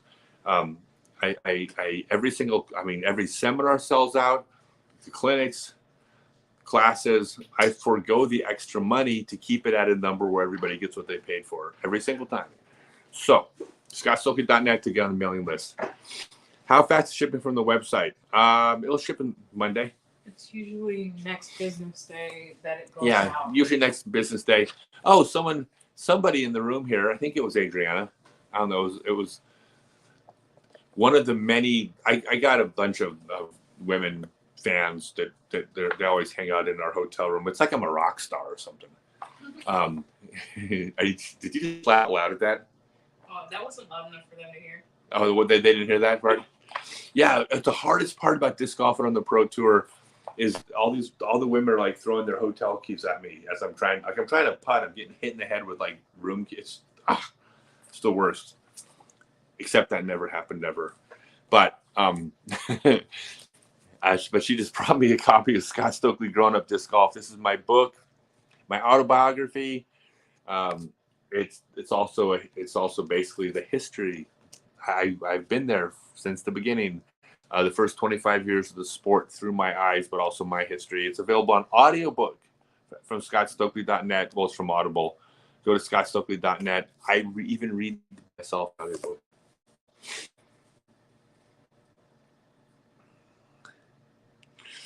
Love your sauce. Okay, first off, best name, Saucy Austie.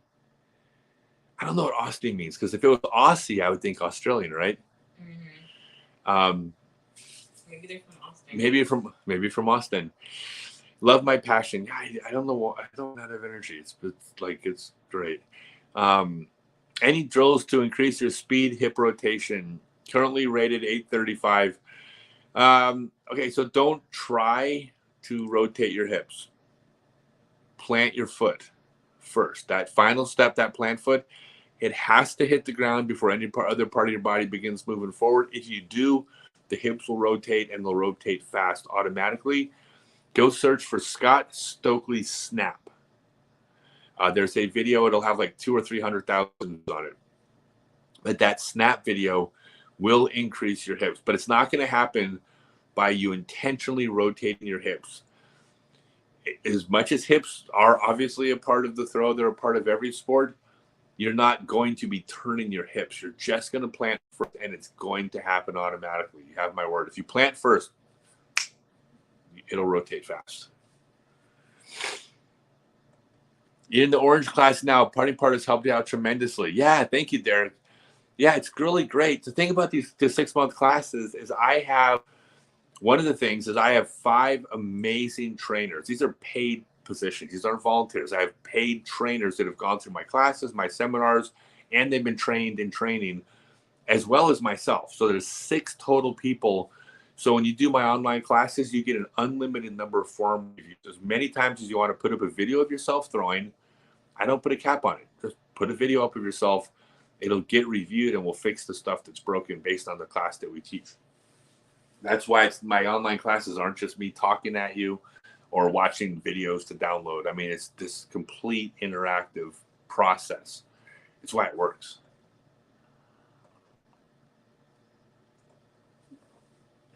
Have I peaked in golf? And is there an age where you're at your best physically in playing disc golf? Yeah, I peaked in the late 90s for sure. I'm playing really well right now, but there's no way I wasn't playing better back then. It's just sports, like you peak in your mid to late 20s. And, with golf, our sport, you have a longer window, like if you're like a fighter, an MMA fighter, you got like a 6-year window, and, football players have like an 8-year window, and baseball players have like a 12 or 13, 14-year window. Golfers have like a 20-year window, but you still have a window. And I think late 20s is when you're at your physical peak. assuming you start when you're young. I mean, obviously, if you start when you're 28, you'll probably peak at 37. But I am playing the best golf of the last 20 years right now. I just shot my 13th. Today, I shot my 13th consecutive round over 1,000 rated. And on the Pro Tour, you're supposed to shoot over 1,000 rated, of course, right? Because like that's kind of the level of play. But to do it 13 times in a row is sick, because it's like you have no idea on these courses how easy it is. A couple bad breaks and it's a 980 round for like anybody. Randon Lotta just had a 980 round, and he finished 8th at Ledgestone last weekend. So to keep shooting round after round after 13 rounds in a row and counting over 1,000 rated is like, that is really something I'm proud of. Hopefully I can do a lot more too. I think I'm averaging about 1,018 over the last 13 rounds too. But I was better than that in the 90s. Harry Key. I am one of the blessings to our great sport. As a pro, you set an example by doing the things to give back to the communities. Thank you, Scott, keeping such an amazing being. I appreciate that, Harry. Thank you so much. I'm sorry we didn't get to connect. I think you're out in the Memphis area, and I didn't make it out that way. I appreciate that, but I feel lucky. I am the luckiest person in the entire world. Like, yeah, I'll give you guys something. This is like one of the reasons why I like to give back so much. Is that everything I have, a lot of it is based in luck. Now, people would say, well, is it really luck? Like, I work harder than anybody in this sport. I've worked harder on my game than probably most people in the sport. I certainly work harder at the business part of my brand than any other person on tour, right? So I do all this work. Is it really luck that I'm in this position? Yes, a lot of it is. In addition to all this hard work, I happened to live closer to the world's first Frisbee golf course than any other kid on the entire planet. No kid on planet Earth lived closer to the world's first course than me. I was within walking distance of the course. That's just dumb luck. And I also happened to be 6'7", and that gave me an advantage physically. Not that you can't be a great disc golfer when you're shorter. Paul's not tall, but all things being equal, taller equals more power.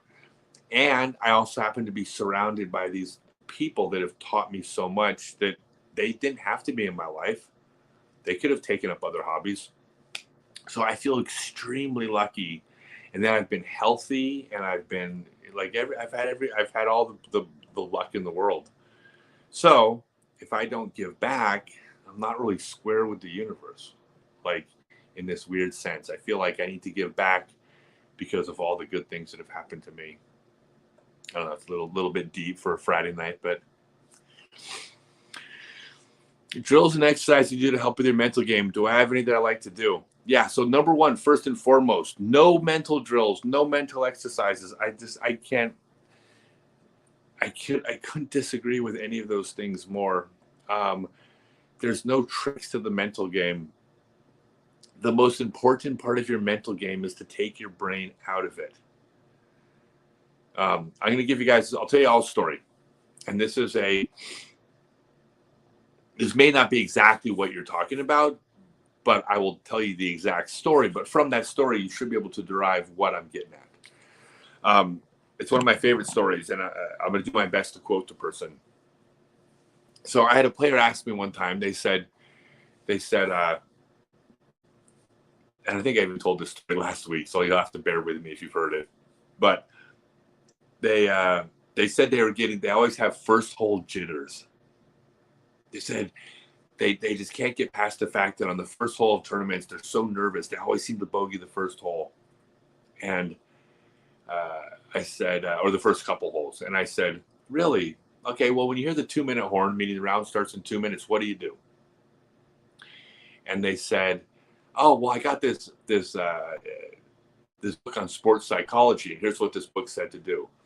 And immediately I was like, oh, God, a sports psychology book.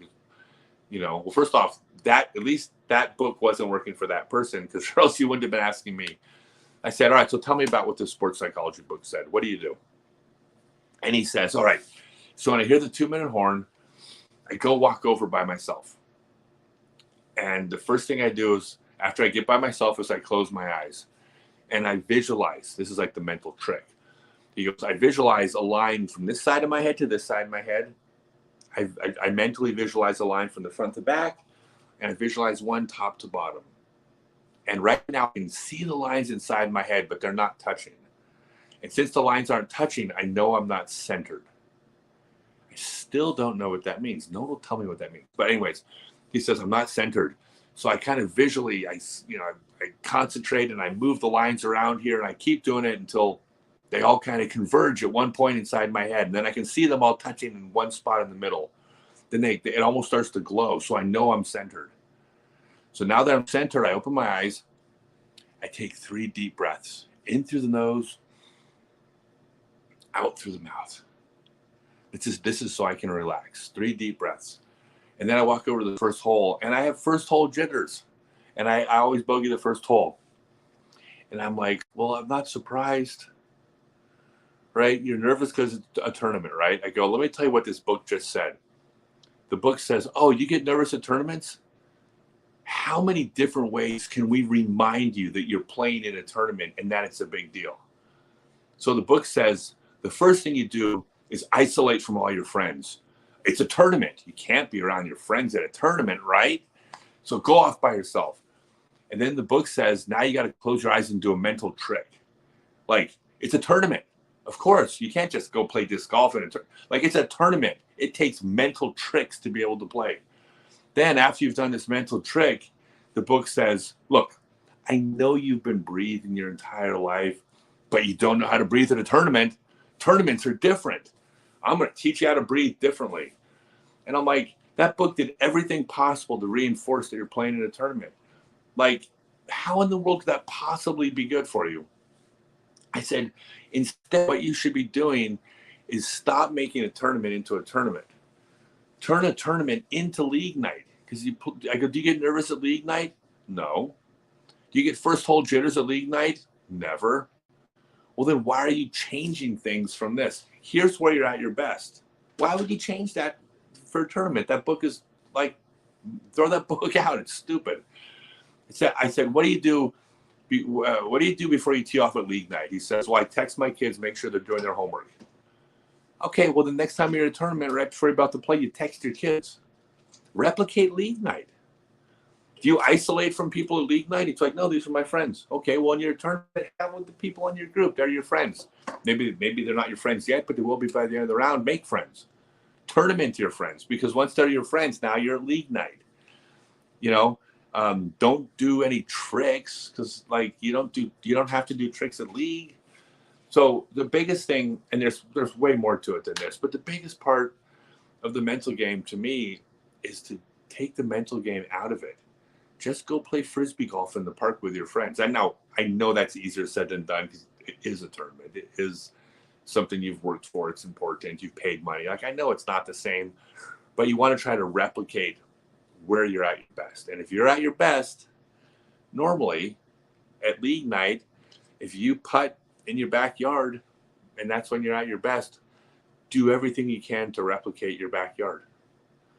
Replicate league night. That's the number one overarching tip to everything. Don't do things differently for a tournament. There are no tricks, I don't believe. Or I'm one of those people that thinks he's smarter than he is, because all these PhDs who write the mental game books, they're obviously really smart, well-educated. So maybe I'm just an idiot. They know way more than me. I just think they're all wrong. I come across so arrogant, don't I? But I'm confident in this. You know, he wasn't coming to me if the book worked. There was a trick that, like, oh God, every pro golfer does this thing when they play ball golf, and that's how they don't get nervous. Well, then everybody would do it. It wouldn't be a trick. It'd be a technique.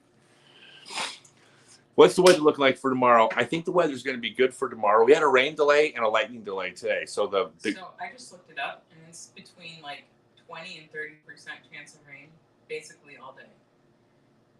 Yeah, so there's a chance of rain all day. So showers, but light. Light wind, moderate, like 10-mile-an-hour winds, and.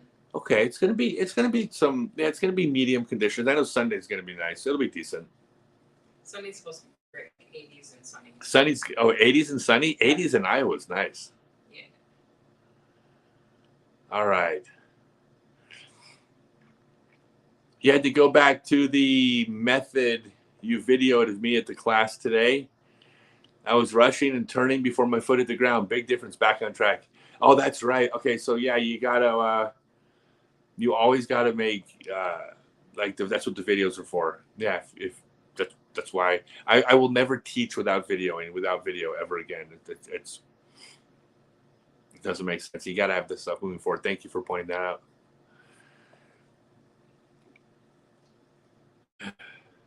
out. Any recommendation for grip enhancers? I've been using the California Spicy lately with good results. Actually, I do have so first off, that's great. California Spicy Stokely BBQ Sauce, right? Thank you for the segue. Don't spill it on your Stokely Universe shirt, available at Scottsdalenet also. So that's actually funny that you said that, because it's something that I've been doing to enhance my grip strength. And don't go PG-13 in the comments, y'all. I've been doing something to enhance my grip strength that I'm going to begin selling, because I found a product that's just a really easy product to use while you're just watching TV that I feel like it's making my grip stronger. So, but I don't want to announce it yet, but it's coming really soon. Oh, and by the way, you can buy Tour Series signed Wizards, Birds, and Marvels at Scottsdalenet, and they're signed. Make sure you click the sign box to get the signed ones. Tips for weight shift on backhand drives. Yeah, stop thinking about weight shift. Take that out of your mind. When you go from one foot to the other, your weight shifts. If you're trying to shift your weight, one of the big problems with the way disc golf or other sports are taught, in my humble opinion, is that they don't differentiate between what you do on a throw and what happens on a throw. Those are two different things, because you don't do everything on a throw. A lot of things happen as a result of the things you do. When you walk down the street, your weight shifts from foot to foot. But at any point when you're walking down the street, are you thinking, shift to the right foot, shift your weight to the left, shift your weight? No, you don't think about it. But clearly, if you had a miniature scale on both feet, you could look at that and say, well, look, that person's shifting their weight right to left. They're weight shifting. No, they're not. They're walking. So even though you will transfer your weight from your back foot to your plant foot, don't think about it. It's going to happen automatically. Just think about planting that foot first. If you plant your plant foot before the rest of your body, go watch a video, Scott Stokely Snap. If you plant your foot before you rotate, the weight will shift automatically. That's a promise. And it'll also shift correctly, because if it didn't shift correctly, you'd fall on your face.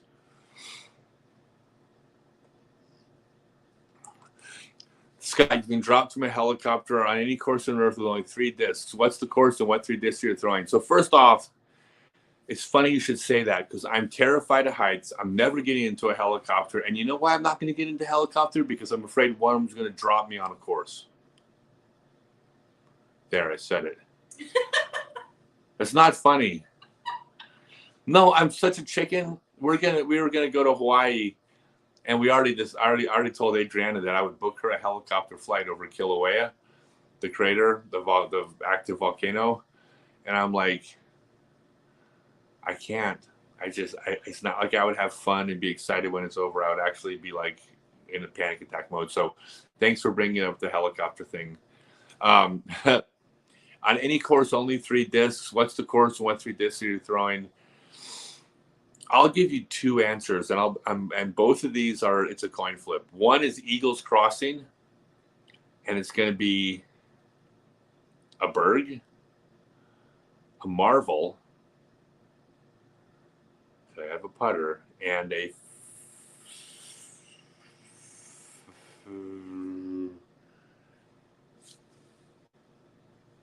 God, that's so tough. I'll say a stall from Castoplast. I love the felons too, but the stalls are really great. So that's the three. But I'll give one more answer. I would like to be dropped off at Oak Grove Park, the world's first frisbee golf course, still there, with a 40 mold, a 70 mold, and a super puppy. So I can relive my youth. Yep, thank you, Tim. Appreciate you. Super puppy. Yeah, that's just a disc from way back in the old days. Let's go 40 mold, 70 mold, 41 mold. How about that? Explain what that is to those of us who don't know. Oh, for those who don't know. So in the old days, Whammo made frisbees. They made frisbees that they came out in stores. They had the discs. You might have seen them. They have the 119, the 141, for example. And that's based on how many grams they were. The 119 was smaller than the 141. They actually have a mold number. The 119 was actually a 40 mold. The 141 was actually a 50 mold. And those discs, that's the actual name of the disc. Well, to make them into golf discs, they took, I believe it was phosphorus, because that's why the Midnight Flyers glowed. Although if there's a different glow additive, if I'm wrong, if someone tells me it's a different additive, then I could be wrong, but probably phosphorus. Put them into discs, made them glow in the dark, made them into Midnight Flyers, and those were the first golf discs ever made. Were the Midnight Flyers from Whammo. So when I grew up playing before beveled edge discs were even a thing. I started playing 6 or 7 years before the bevel edge discs even came out. And Oak Grove Park was where we started to play with these. I to this day, I will never have as much fun playing frisbee golf or disc golf as I did when I was a little kid playing every day. I have more fun with life. I would say I wasn't the happiest kid in the world. I was kind of angry. But in terms of just going out and playing, it's disc golf. It could never be as fun as it was when I was a little kid. Thank you, Thomas. Wow, a $50 super sticker. Does that mean I got $50? Seriously? Jesus. Oh, I appreciate that. I hope I earned it. Did he ask a question? I didn't see the names. He didn't ask any questions. Yeah, thank you so much. Okay, you put the one up about the helicopter again. Great. I was distracted by the super sticker. Okay. Yeah. Yes, if I was in a helicopter, the reason I would fall out of it is because my tears would get into the seatbelt, causing the seatbelt to inadvertently open, and I would fall out of the helicopter. Or would you fall out trying to rescue me? Because I'm jumping.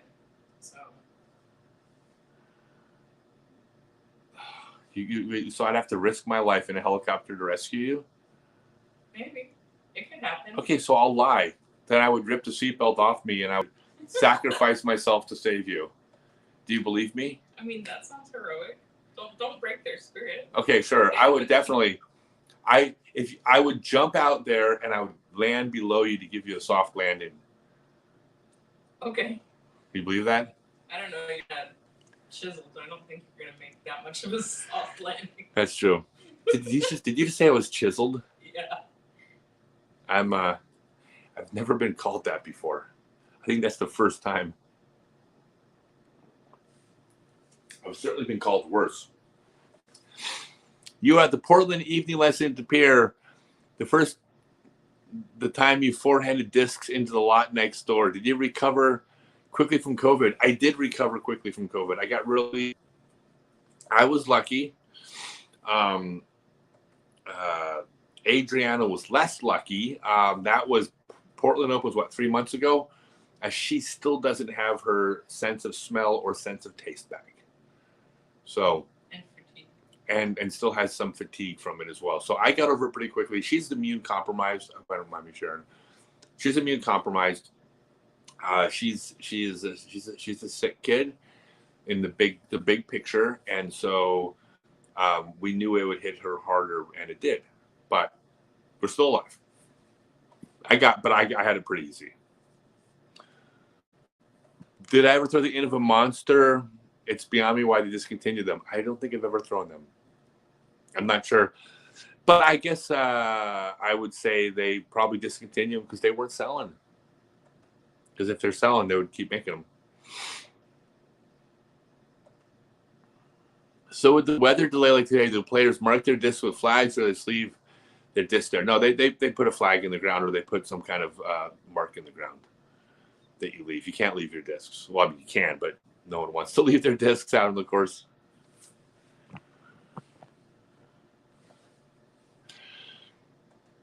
Have I ever played Bear Cave? Very good course. I have not. I'm not even familiar with that. So no, I have not. I've not heard of it. Have I tried Lone Star Disc? I have thrown some Lone Star Discs. I think that they're a great up and coming company. And I met with the owner. We had dinner one night to talk about some things, and nothing really panned out. But he seems like a really good guy. They're new to the game, so I don't know.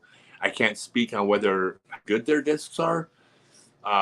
But like any new company making discs is going to go through some growing pains. But he seems like a good guy. He seemed really smart. So my suspicion is they will make good discs. I'm also have become very good friends with Chandler Kramer, who's out on tour, who's a Lone Star sponsor player. And I like Chandler a lot, and he's really, really good. So, yeah, I don't know much about Lone Star, but I think they're probably going to be a player.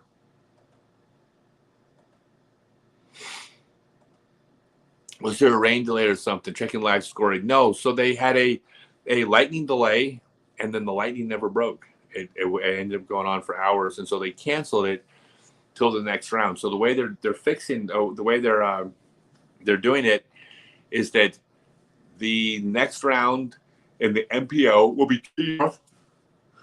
I'm sorry. They're going to be teeing off at 7:00 in the morning, and the groups that haven't teed off yet are teeing off at 7 a.m. The FPO will tee off, I think, at regular time, 8 p.m. Or not p.m. I'm sorry, 8 a.m. Immediately after. And then basically what's going to happen is they're just not resorting the groups.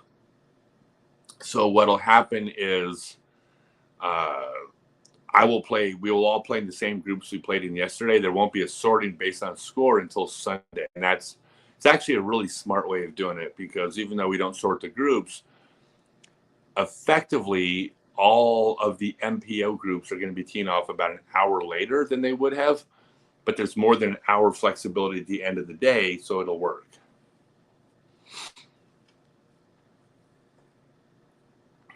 What Colorado courses have I played? I live in Estes Park. Have you played the mountain courses in the area? Yeah, I lived in Colorado for 25 years. So I've played a ton of courses out there. I actually brought the baskets up to the top of Aspen Mountain.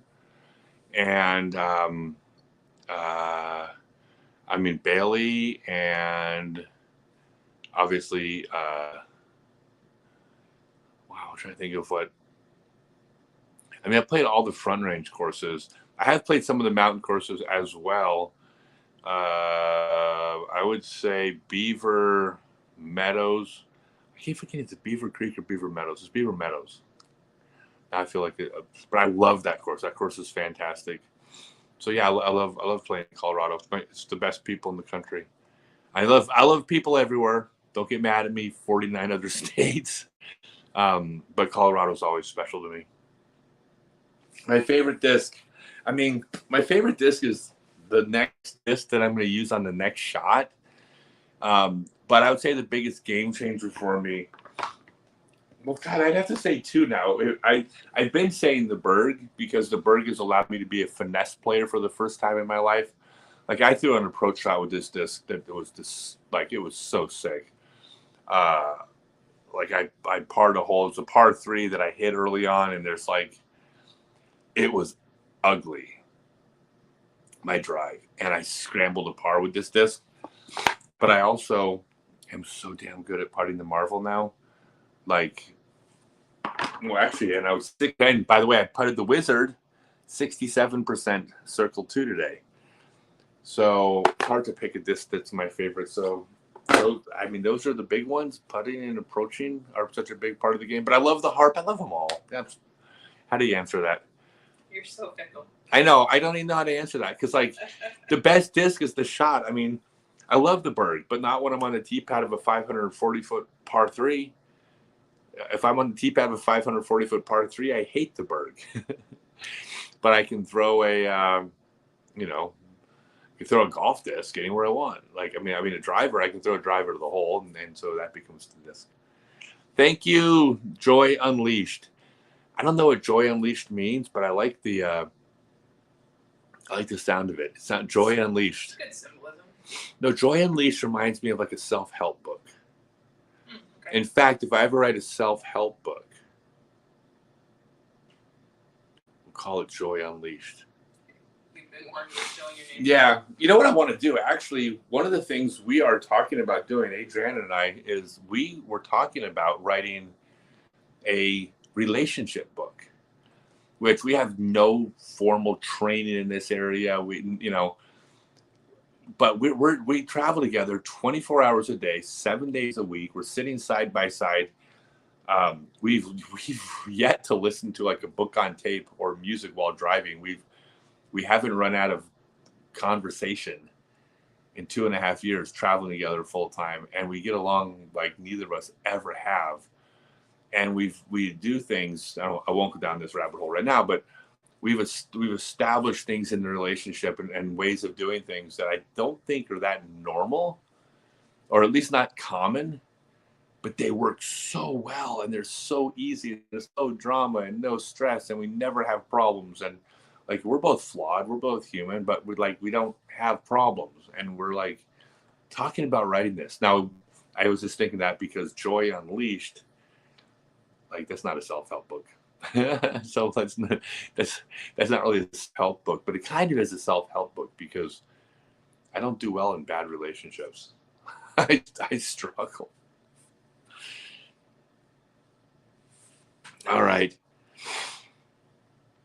Let's see. Joy Unleashed. I'm one of the fathers of the Godfathers, and gave me the confidence to encourage to develop beforehand from scratch, even after years of backyard play. I'm glad to hear that. Thank you for letting me know, and I really appreciate you. Yeah, you got to have both. You got to have a backhand and a sidearm, right? I mean, it's like if you don't have a backhand and a sidearm, then you're throwing the harder shot half the time, because 50% of the time the disc should be it's easiest spinning one direction. 50% of the time it's easier spinning the other. Maybe not 50-50. There's holes that are equal, but you certainly want to have both shots. So yeah, you want to be a 50-50 player.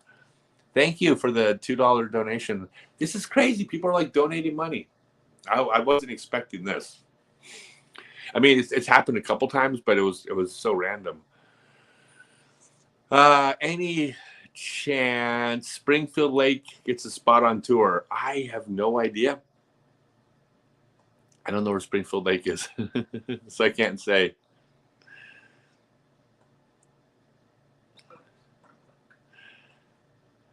But if you write back into Hingle, if you write back and tell me where it is, tell me what city it's in.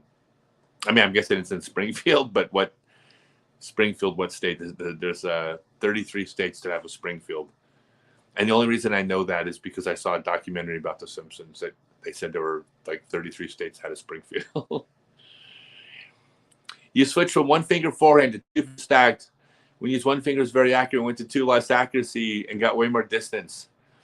I have no idea to go back to one. Well, if you throw farther with one and more accurate with the other, then you can always make your choice. There's no rules that says you can't throw one way on long shots and a different way on short shots.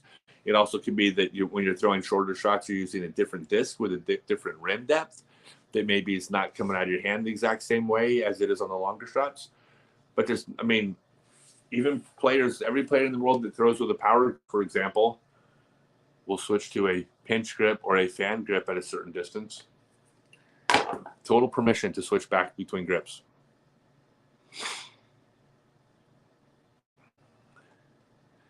Chanterelles or morals? Okay, please forgive me for this 1 second. What does that mean? I don't know. I thought you would. Google it. I even tried to look it up. Okay, we're going to Google chanterelles and morels. We're gonna figure this out, though. I'm not gonna dismiss it. I refuse to not answer. What are chanterelles? I got lots of different answers for chanterelles. What? Oh, it switched. The only thing I can think of that it could be is maybe mushrooms. Chanterelles or morels or maybe mushrooms? Yeah. Oh, so yeah, the chat's saying mushrooms. Okay, I don't eat mushrooms. Blech. I'm not a mushroom person. There's only 5 foods I don't eat: mustard, pickles, avocado, nuts, and mushrooms. I'll eat everything else. Hey, I'll tell you all a funny story. So I went to Japan, and I was walking around with Matt Fryer, a friend of mine that was living over there, and we were walking through downtown somewhere in Tokyo, and he was, I've always been committed. When I go someplace new, I'm going to eat whatever they have. Like, I know there's food that seems kind of weird in other places, but that's how we travel, right? I'm not going to go to Tokyo and look for an Applebee's or something, right? Like, I'm going to eat everywhere like local. And I love sushi and all that, right? So no big deal. I love natto, fermented bean curd. But we were walking down the street and we get to a place and Matt says, dude, oh my God, you got to come in here. This place has the best octopus balls. And I was like, what? Wait, octopus balls? It's like, oh yeah, the octopus balls are great. And I'm like, oh God, I said I would eat everything. Let's do it. I'm in. Let's go. So we go and we order it and we eat it, and it just tastes like octopus, which I like raw octopus, right? So it's not a big deal. So we ate it. And afterwards, I was like, man, I can't believe I just ate octopus balls. And Matt looks at me and says, it was pieces of octopus, like deep fried, like tempura. Dude, did you think you were eating octopus testicles? Dude, disgusting. You were going to eat octopus balls? Dude, oh my God. Yeah, it turns out I was eating pieces of octopus deep fried. For the record, I do eat mushrooms and I prefer oyster mushrooms. Yeah, do you? Okay, you prefer oyster mushrooms? Anyways, yeah. Black Ink Disc, big sponsor. Thank you very much. Black Ink is Springfield Lake, you said. Oh, okay, Springfield Lake, Missouri. I mean, I know Springfield. I mean, I've been through Springfield. We've gone, when we were in Branson, we went through Springfield on the way to Kansas City, right? Mm-hmm. Yeah. Hey, y'all want to hear about Branson, Colorado? Colorado. Branson, Missouri. If you have not been to Branson, Missouri, oh Lord, Branson, Missouri is the most interesting city in America. And if you've been to Branson, anybody in here that's been to Branson can back me up on this. So the first time we went to Branson, and we were driving from Denver to Nashville. It was going to take us 3 days. We ended up taking 11 because we just kept finding weird shit. PG-13. Sorry, guys. Weird stuff to do. So we get to Branson, and we're right in downtown Branson. And if you've been to Branson, you can back up on this, and you can post to the group how I'm not exaggerating. This is a true story. We go to Branson, and the first thing we see is a shop. There's a bunch of locally owned shops downtown. And you know how shops sometimes they carry one product, but they'll diversify. So they'll carry like a second product because, it's better for business to carry 2 different types of products. So the very first store we saw in Branson, Bible memorabilia and concealed carry purses. Very first store we saw. The store next door, concealed carry purses. The store next door to that, concealed carry purses. The first 3 stores next door to each other. And if you've been to Branson, you can post it. I'm not joking. All 3 of them, big old banners out front. We carry concealed carry purses. Yeah, so we ended up spent a week in Branson. Right? I'm like, hey, Jana, I said, I go book a hotel for a week. I mean, there's so much to see here. We had the best time. Everybody was super nice. That's a great time. Oh yeah, I love the weirdness of our country. Sorry if that doesn't seem weird to you. It seems weird to me, but that doesn't mean I don't like it. Just it's absurd. But I still like it. All right. Lake Springfield's 1 year old. Solid course, not at tour level. Branson, Missouri is the Vegas of the Midwest without the gambling and the strippers. Yeah, it is. It's a wholesome, family-friendly Christian. Las Vegas. Here, I'll tell you another story about Branson, okay? By the way, don't anybody get offended. I'm not making fun of anybody in some negative way for any of this. It's even if this is what you believe, you still have to be able to appreciate that some of this is kind of weird. At least it was. So we went there around Christmas time. Branson at Christmas, like that is like, if you're going to go anywhere in this country, I've been everywhere for my whole life. Branson on Christmas might be the best place to do Christmas. It's amazing. And I am not making fun of y'all, so don't get mad at me. But we went to the amusement park, the Silver Dollar, what's it called? Silver Dollar City? Silver Dollar City. The best amusement park in the entire country. Completely themed, Old West, steampunk. Just everything. Knocked it out of the park. The meals were like $8 instead of like $40 at like at Six Flags. They crushed it. But one of the things we did, this is a true story. Again, if you've been from Branson, back me up here. I'm not making up a word of this. Everybody's going to think I'm joking and not exaggerating. So we're at the park and we decided to get on the train and take a train ride through the park because with the Christmas lights, you go through all these Christmas light tunnels and it was amazing. So you get on the train and you're taking this little choo-choo train, right, with all the other families, and you're going to the park through the Christmas lights. And then you all of a sudden, next thing you know, you're at the edge of the park and the park's behind you and there's nothing but black in front of you. Just an empty field of black. And the gate opens up and the train, choo, choo, choo, choo, choo, choo, choo, leaves the amusement park into darkness. And we look behind us and you're literally looking behind you, watching Silver Dollar City get smaller and smaller as the train is taking you out to the middle of a field, except it's on a track. So this is not like some runaway conductor. Out to the middle of the field. And then it's pitch black in the middle of nowhere. And the train comes to a stop. And all of a sudden a light comes on. And it's a spotlight on a man sitting in a chair who talked to us about Jesus for 10 minutes. And then when he was done, the light turned off. The train started up, looped around, went back into the park, and finished going through all the Christmas lights. That happened. It was so fun. It was unbelievable. The very first thing we did is we got on the train. We did it again. Mm-hmm. Right? The first we're like, I don't think that just happened. Did that happen? Do you remember that? I'm not sure. Let's do it again. So anyways, I'm not making fun of nobody. Get mad at me. But it was memorable. It was memorable. Yeah, Silver Dollar City, the best amusement park in the country. By the way, all 5 roller coasters crush. All right. The only thought that Black Ink Disc is all over the place on tour. If you search Black Ink Disc on YouTube, the one thing you'll see is Springfield Lake. I got it. I will do a search for that. They are pretty invested. They have a couple of tents. Yeah. They have what? Like at the tour during your play. No, I know they have the black ink, and right. The reason why I like it is because it looks like it says Blah Kink. So it looks like it says Blah Kink Discs.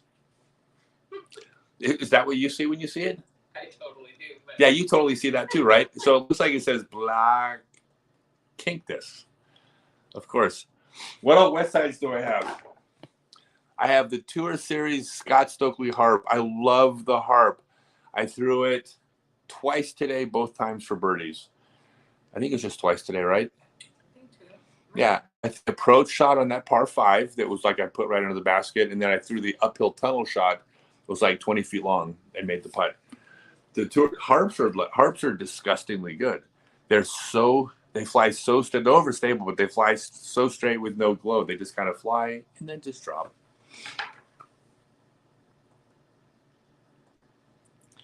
The video and snap change your game. I find that if I lose some of the weight shift when I make sure I plant before rotating, it's just a key to likely a time to shoot. Oh, yes. I don't have to watch you throw to tell you that you're weight shifting fine.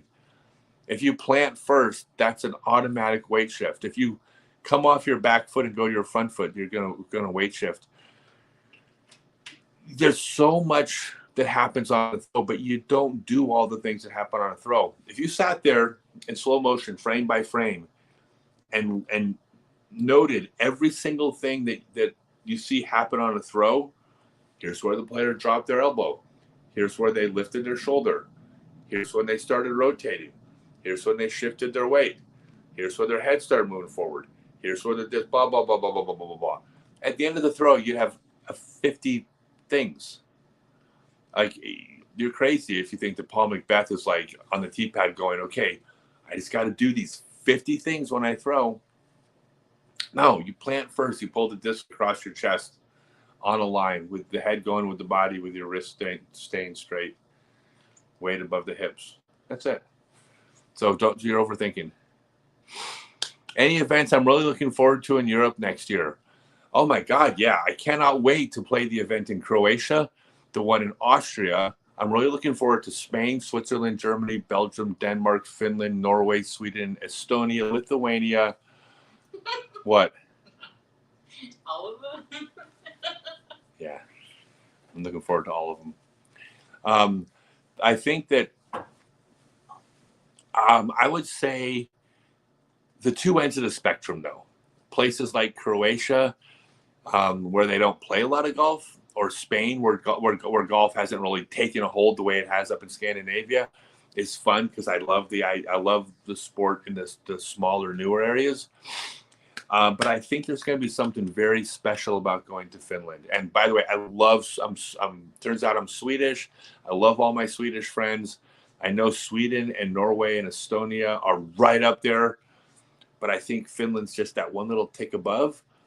And from what I can see, I think that Finland is going to be the most special experience in terms of, 10,000 person galleries and just the way the sport's blown up, and the way that Finland has embraced the sport. I mean, Finland has embraced the sport larger than the U.S. It's just there's 80 times as many people in the U.S. as there are in Finland or something like that.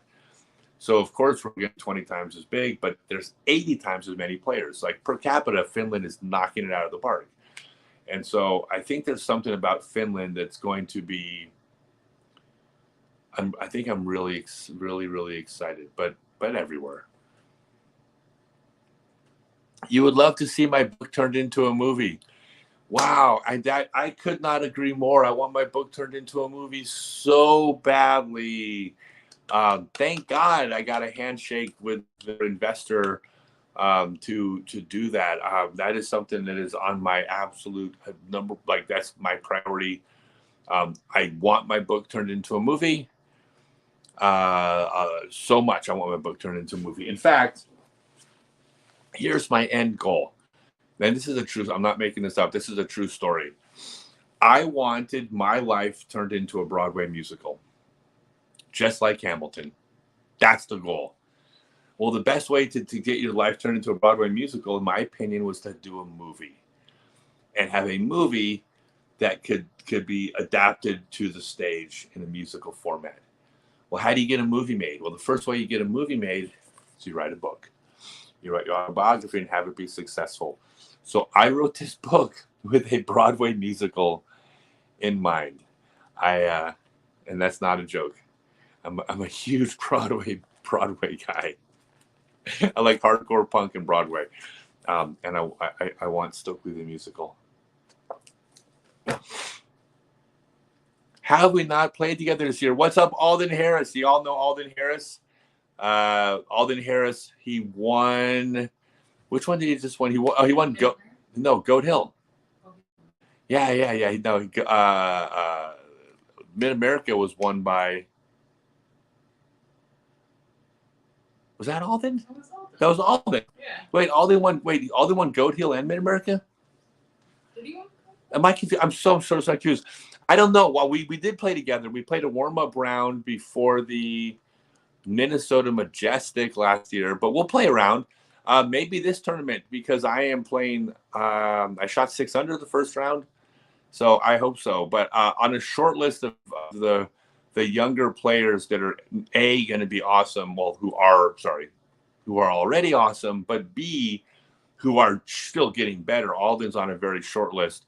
By the way, check out Alden and Gannonbur's YouTube. Well, I think it's Alden's YouTube channel, right? Yeah. Alden's YouTube channel. Alden's YouTube channel is I'm not just saying it because Alden's here. That is the YouTube channel that I watch the most. The disc golf channel I watch the most is Alden Harris's. It's hilarious.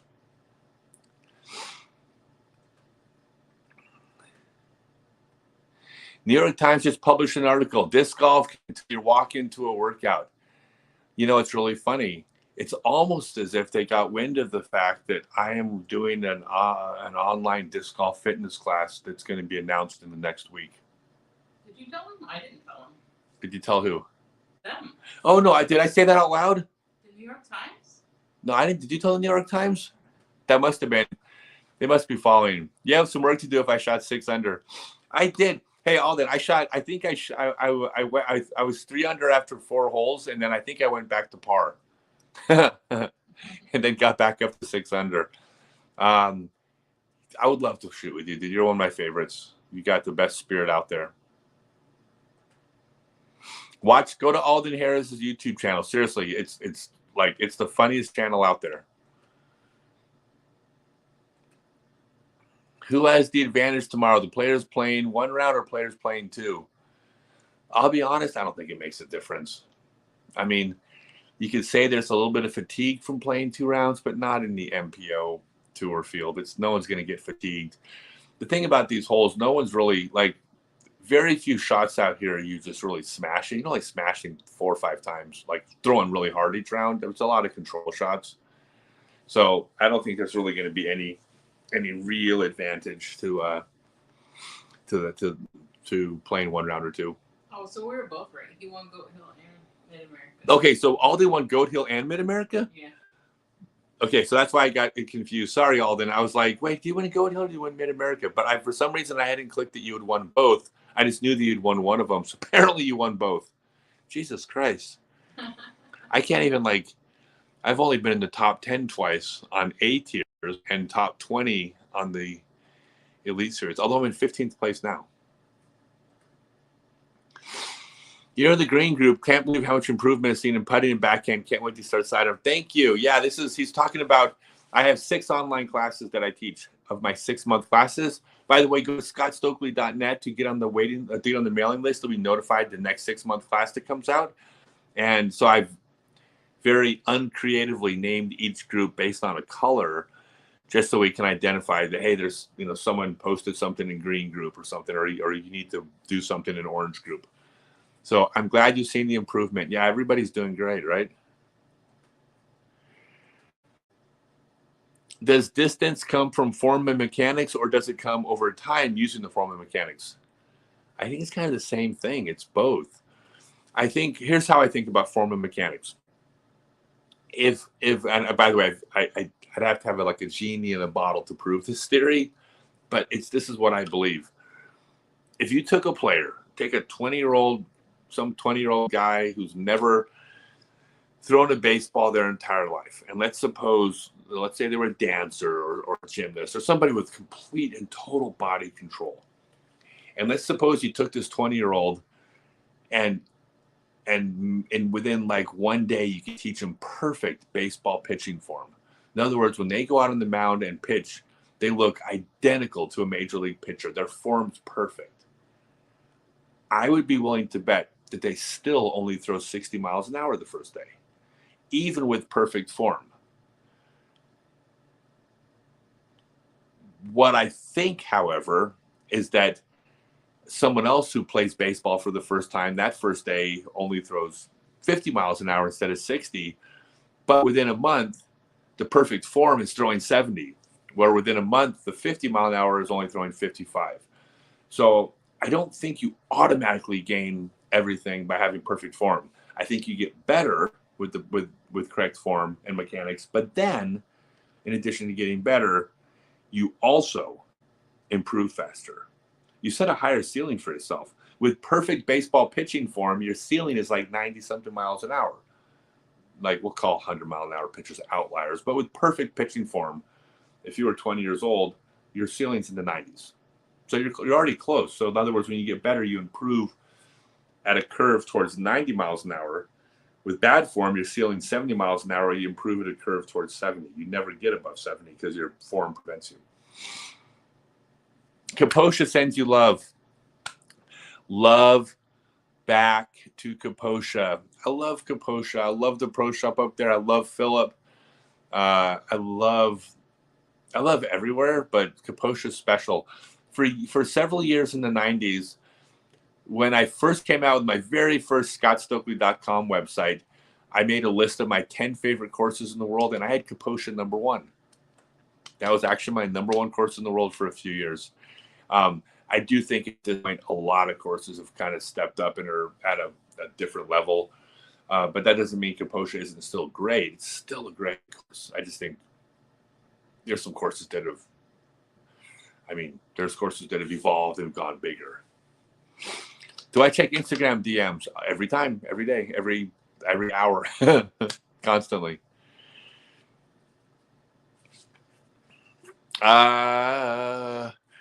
Do I mainly use one specific putter mold for majority of the time, or do I switch molds for more stability? I see you use Marvels and Wizards and Birds, which is a kind of tweener kind of. I assume they all have different flights and stability. Yeah, I do. Well, I basically putt circle 1 with my Marvel. I generally putt, maybe up to like 35, 37 feet. And then outside of that, I putt with the Wizard. I just putt better, longer putts with the Wizard. With approaches, these basically both fly straight. So they're kind of fairly interchangeable. So I basically throw the all things being equal, I tend to throw the Wizard more than the Marvel on those shots. And the Berg, because I throw the K3 Berg, is understable. So I love the Berg. Generally speaking, if I can reach the shot with the Berg, I throw a Berg because it's so slow. But this is an understable disc. The Berg does not fly like the Wizard. The Berg turns over, the K3. The K1s are overstable.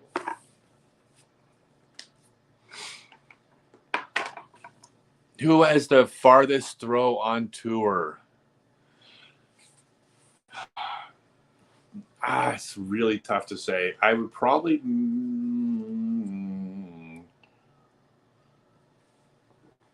backhand. Anthony Barella. Probably a fair statement. Anthony shreds. Get out to a distance field. Simon's still your guy. Simon's still. There's a skill to throwing distance that is not a golf shot. It's a little bit different. Farthest sidearm.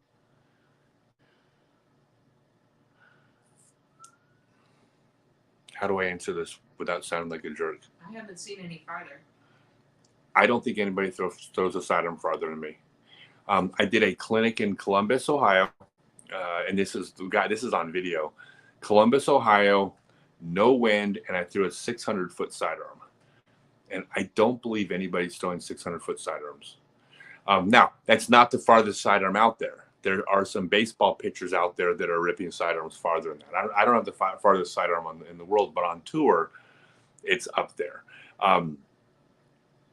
If Eagle was healthy, I think Eagle's got a little bit of distance on me, but he's not throwing it right now. So I would give Eagle the nod over me, but it's not by a lot. It's truly not. I still throw pretty far, but backhand, I think it's AB. By the way, Girthy throws pretty damn far too. They don't throw far. It's stupid. Have I ever used one of them gyro ball hand exercisers? Do you think they can help one disc golf game? Yeah, I'm about to announce that. I actually, I was talking about this earlier tonight. I actually have started using. I have started using something that I don't want to give away too many details until I make the big announcement, but there is something I do when I'm just kind of sitting around God, we rarely get to watch TV, but I do it. I can, when we have a little bit of downtime, there is something that I use that is giving me more grip strength that I think is helping my power. At least if it's not power, I do think it's power because the strong grip is more powerful, but also more consistency. And I have started using these. Look at my forearms. I don't know if you can tell, but actually you can't tell because this one's they're lighting. They're lighting. Yeah. But look at that. That's my right forearm, and this is my left one. There's much less of this one has a lot bigger grip muscle. And a lot of that's from using the gyro balls. But I don't want to say anything. I'll be announcing these soon, everybody. But these are nice. How far can I throw an ultimate frisbee disc? It's been a long time. So I grip first off, pinch grip is how I throw. Everything is gripping like this.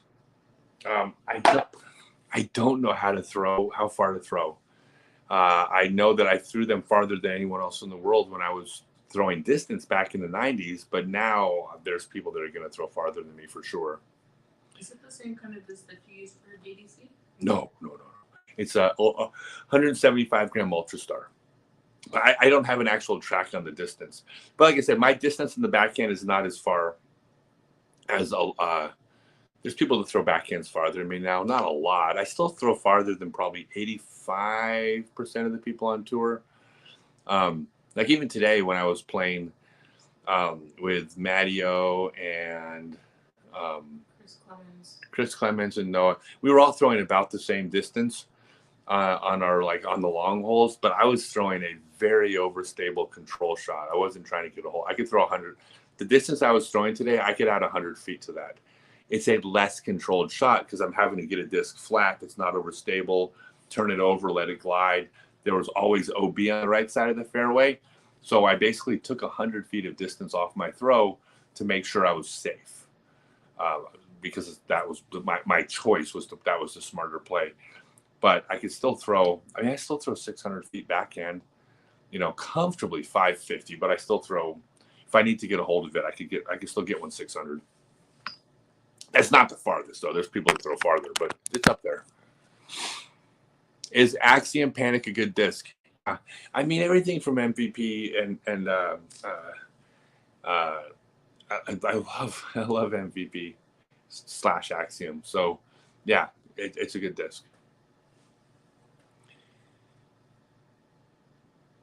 Hello, Scott. I was in your class, San Antonio. They're starting to throw decent forehands, but struggling when they're in wind. So I have suggestions. Here's the thing about the sidearm. Well, it doesn't matter, sidearm or backhand. The faster a disc flies, the more spin it needs relative to the speed. The faster it goes, the faster it needs to rotate. When you throw a backhands spin enough. So when you throw a 50-mile-an-hour backhand, you probably have enough spin for it to fly 70 or 80 miles an hour. So therefore, you have more than enough spin for that 50-mile-an-hour throw. Well, you step up to throw a sidearm, and maybe you throw a 50-mile-an-hour sidearm, and you have enough spin for, like, say, a 55 or a 57-mile-an-hour sidearm, right? 50-mile-an-hour throw, but you have enough spin to still fly well at 57 miles per hour. Well, if you throw that sidearm, that 50-mile-an-hour sidearm, into a 20-mile-an-hour headwind, 20-mile-an-hour wind blowing this direction, you're now effectively passing the air at 70 miles an hour. So now you're throwing a disc that's effectively, relatively, going through the air at 70 miles an hour, but it only has 57 miles per hour worth of spin.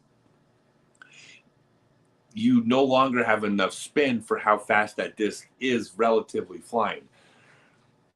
Because sidearm requires more of a skill to put spin on the disc, you don't automatically have enough spin for your you don't have a lot of extra spin to spare. So what you need to do is you need to, number one, generate more spin. And the way you're going to do that is by leading with the elbow more. You're going to use more wrist. You're going to focus on spinning the disc. But you also got to take a little speed off of it. So that sidearm that you threw at 50 miles an hour that had enough spin for 57, well, you might be able to throw that at 40 miles per hour and still have that same amount of spin for 57 miles per hour, where that 40 mile an hour throw is going through, so let's say 10 miles an hour headwind, it still has enough spin. So taking a little bit of speed off it will give it more spin relative to how fast it's going. I'm sorry if I made that confusing, but the trick is you have to spin it more. That's why they're more challenging. And in fact, everybody, myself included, actually, maybe I'm like the exception barely, but generally speaking, if there's enough of a wind, most players aren't throwing sidearms anymore. They're throwing backhands, even if it's a sidearm throw. If there's a 20 mile an hour headwind, 25 mile an hour headwind, they're probably throwing backhands. I was about to say I do too, but I don't. I can spin the disc enough. I'm like an outlier. That's abnormal. Oh, Jesus, people keep sending money. This is crazy. Thank you, Ryan. I appreciate you. You work with people with autism. It's well, thank you for all I do. Thank you for all you do. I do the fun stuff. I show up and teach a special needs disc golf class for 30 minutes. I'm the grandparent who gets to show up and have fun with the kids. And then people like you actually do the work. So I appreciate you. That was me at Grandview yesterday. Let me guess. If you're asking if that was me, you were either one of the two kids that stopped and watched at the end, or you were in the truck right next to my clinic with the camera out.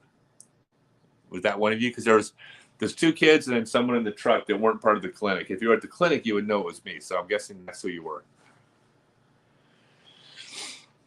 What do you think of the Rico X as a putting putter? I think it's fantastic. If you like it, use it. Putting's totally individual. I mean, putter choice is so individual. You can't just pick a putter based on like what someone else is using. You have to pick a putter that fits your hand. There's no such thing as one putter that's better than the other. And I really want to tell you that my Tour Series Marvel and my Tour Series Wizards are the best putters. They're the best putters for me.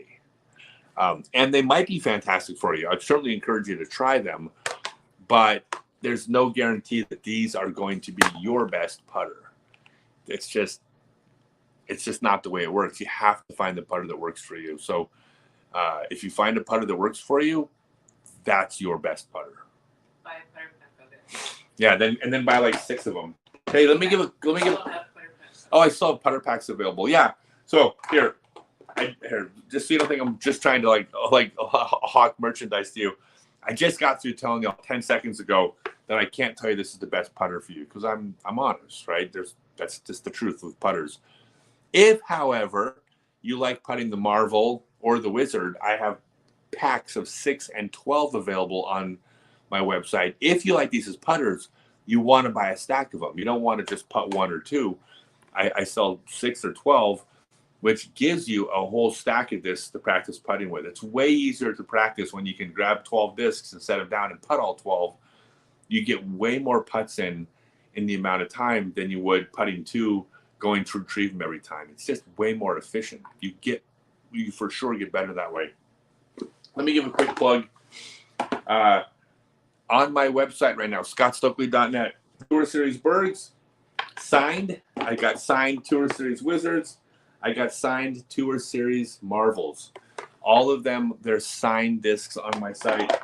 I also have Tour Series Harps, Tour Series Lutz, and Tour Series Stalls available. Stokely Universe shirts. These are the best disc golf shirts in the sport. I'm telling you, this is like, I've never seen a cooler shirt.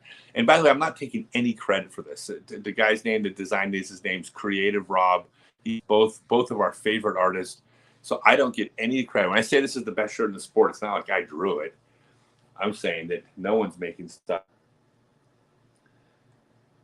like this guy.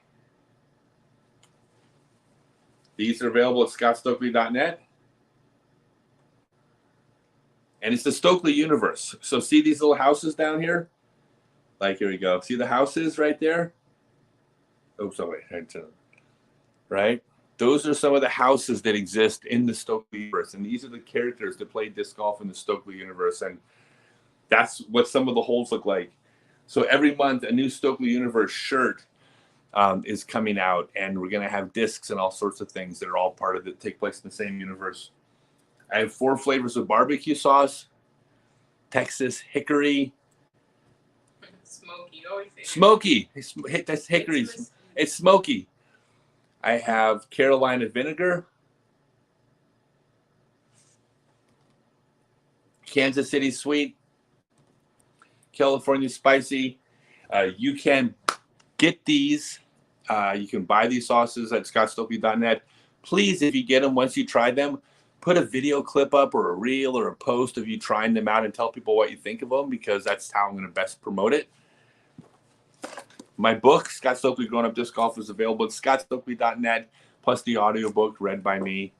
And get on the mailing list to be notified of clinics, seminars, and my next online disc golf class. That's all. Do I ever throw MVP or only a different company? Yeah, I did. I threw MVP for years. I love MVP. The Photon's great. I love the Wave. I love the Atom. I love the Ion. MVP, Brad and Chad are great guys. I'm big fans of them. I'm not working with them currently because I'm doing a mixed bag, and that wasn't something that was on their. They're not into the mixed bag thing. Which I totally get. There's plenty of reasons why that doesn't make sense to support a mixed bag player. But they support me as a person, and they've supported my Blue Power events, and they're friends of mine. So I love MVP. It just doesn't fit into my model. Is it worth it to keep buying older discs from the 90s, or better buy newer discs for more speed distance because of newer technology and advancement? I like the older nostalgia. Well, it depends on why you play. If you're playing for nostalgia, then you need to buy older discs because there's no nostalgia in new discs. But sports evolved. Discs have gotten better. There's a couple staples out there, that are from the 90s that are still around. I mean, the Rock is still the gold standard for approach disc. And by the way, I don't get paid to throw the Rock, but it is. The AVR is still the gold standard for putters.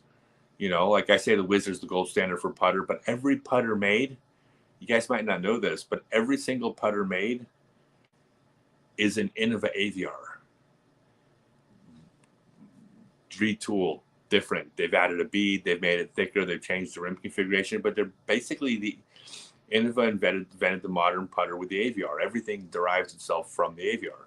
So there's some classic discs out there that are still, like the AVR is still great.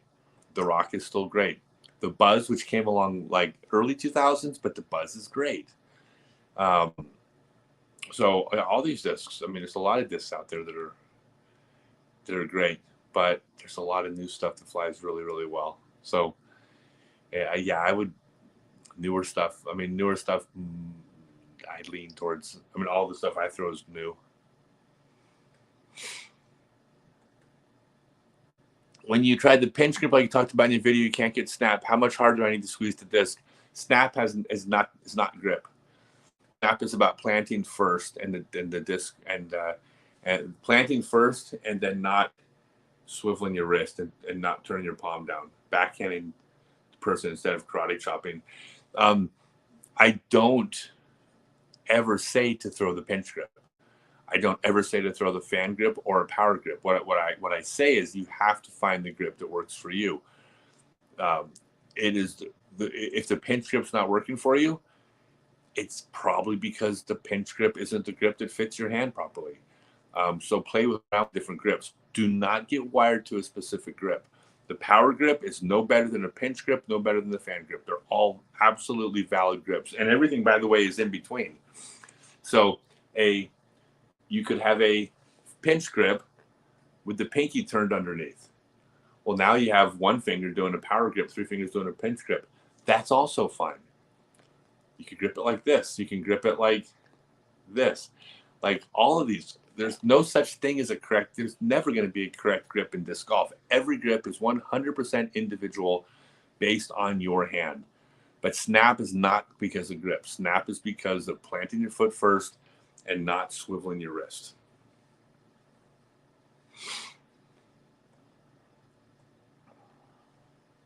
Oh, we read that one already.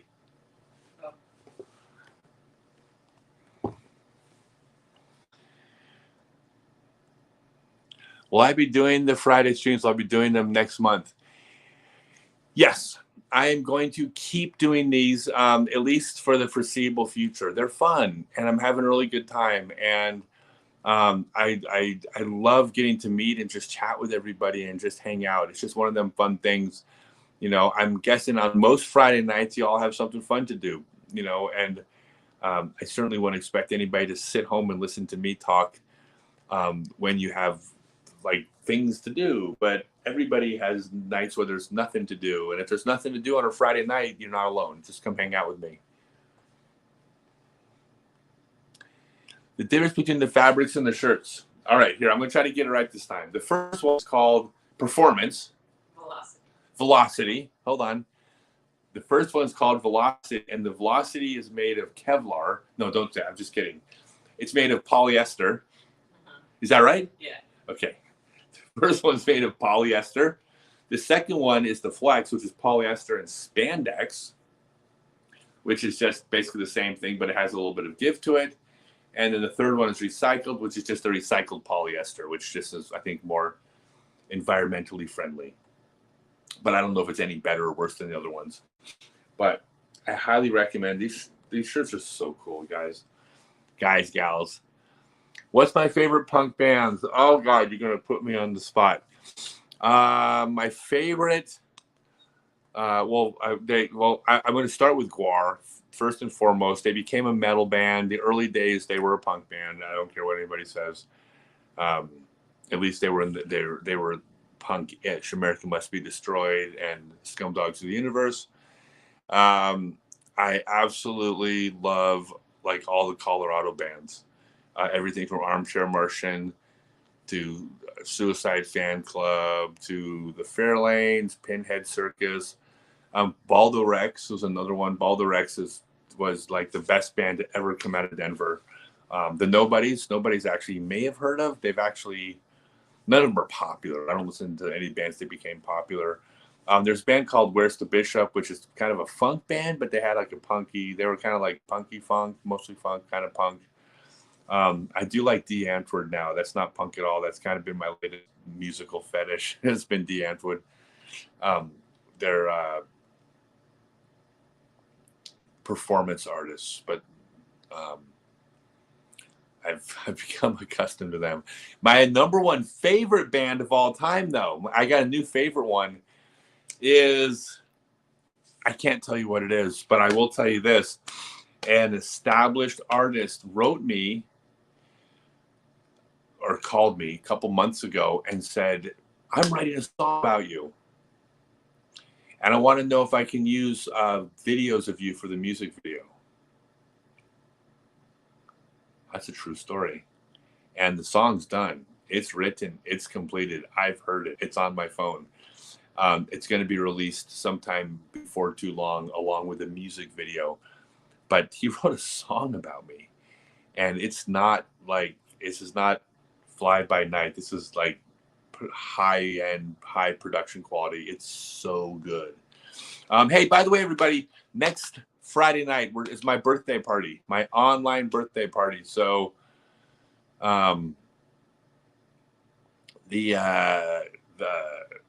make sure you come to my birthday party. I'm going to be announcing it all week as my birthday party. Should I get some cake? I'll get cake too. I can eat cake for my birthday, right? No, you can't eat cake. I can't eat even on my birthday? No. Well, I don't know. It's an 80-20 rule for you, right? I'm going to eat cake on my... I'm going to make a point of eating cake on my birthday. Well, I'm not going to get like a sugar-free, like non-bread cake. If you're going to get a sugar-free cake, you may as well not eat it. Okay, yeah, I'm going to eat cake on my birthday.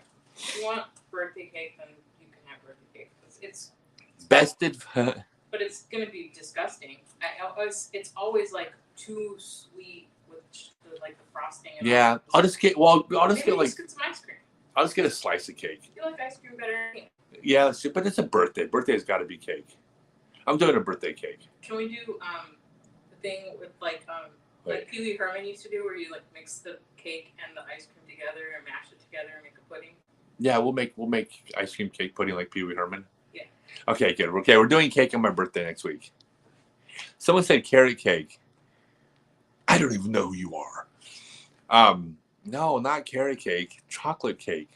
All right. Always chocolate. Best, Scott, everything. Yeah. Chocolate. Best advice to get out of the habit of dropping your shoulder. It's only slightly, but caused me to try and catch up and turn my shots over. Yeah, you got to go step by step. Take a step, pause. If your shoulders drop, lift it up. Take another step, pause. Your shoulders again. If it's paused, move it up. You have to keep doing it step, pause, step, pause, step, pause, throw. That's what you do every single time, because if you know that when I do this step, if my shoulder's dipped, then I'm going to have to lift it back up. You'll be thinking, okay, step without lifting my shoulder. And you start to train your body to make that step without your shoulder dipping. It's some of the things are almost impossible to fix, not impossible, but very difficult to fix at full speed. You have to fix them at slow speed, pausing every single time to check your posture. Then when you speed those steps up, it'll work. Somebody said Oreo cake. Oh, it was Pat.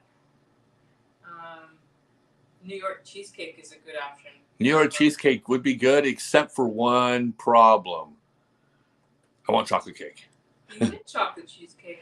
I didn't say cheesecake. I said it's my birthday. I'm getting chocolate cake, and I'm gonna get 53 candles on top, and I'm gonna sing "Happy Birthday" to myself. Right? Yeah. Okay. And then I'm gonna blow out all 53 candles, and then you're gonna serve me. I wonder if there we go. Set off the smoke alarm. Oh God, 52 candles probably will set off the smoke alarm. Worth it. We're doing it. Hey, well, if we set up the smoke alarm, it's going to be live on video. Yeah. Just we got to cover all the electronics in case the sprinklers go off. Because that's a sprinkler system right there, isn't it? It is, yeah. Holy cow. So before we do the 53 candles, turn the sprinklers off. Thank you, Hingle McRingleberry. Hingle McRingleberry. If we ever have a kid, we're going to name him Hingle McRingleberry. That's fine. Can you imagine if you ever? Gonna have a kid. Can you imagine if Hingle McRingleberry ever got a Dingleberry? I'm just saying. Okay, well, yeah, and we're never having a kid. Got to crash now. See you, Springfield. Like, yeah, absolutely, someday. Thank you, John Gardner, for sending money. That still just cracks me up. Hey, I'm only going to be on another 18 minutes anyway, so we'll be tuning out. But I'm having more fun than anybody. When you're trying to gain more distance, how much focus to be generating more spin versus more arm speed? Don't focus on either of those things. Focus on just plain mechanics. Planting your foot first, and it'll automatically happen. Spin, I'll tell you this, it will come down more to arm speed because spin happens automatically as a result of more arm speed. If you're cracking a whip, the tip of the whip cracks, even though you're not even remotely touching the top of the whip. You're touching the handle of the whip, yet the whip cracks because the technique was there. You are focusing on doing the handle of the whip. Let the rest of the whip happen automatically. Watch my video on Snap, Scott Stokely Snap. Hey, Mr. Scott, do you have any pointers on how to get more discs for cheaper? I don't have very much money to spend. I'm young. Yeah, so that's the thing. So disc golf is not it's a cheap sport to get into, but when you start talking about buying equipment, it does get more expensive. If you have a pro shop in your town, talk to them and say, I'm an up-and-coming player and I want to be sponsored. Now, it doesn't mean they're even going to give you new discs. It could be they have return discs that no one's claimed. It could be that they have demo models that have come in. Like, all these things can happen. It could be that as a sponsored player, they maybe they give you 50% off. So in other words, it doesn't cost them any money, but you're buying discs at cost. Tell them you're an up and coming player, that you're trying to get good, but you need discs to get good, and not having the proper equipment is stopping you from getting good. And then go talk to them. You're not asking for a handout.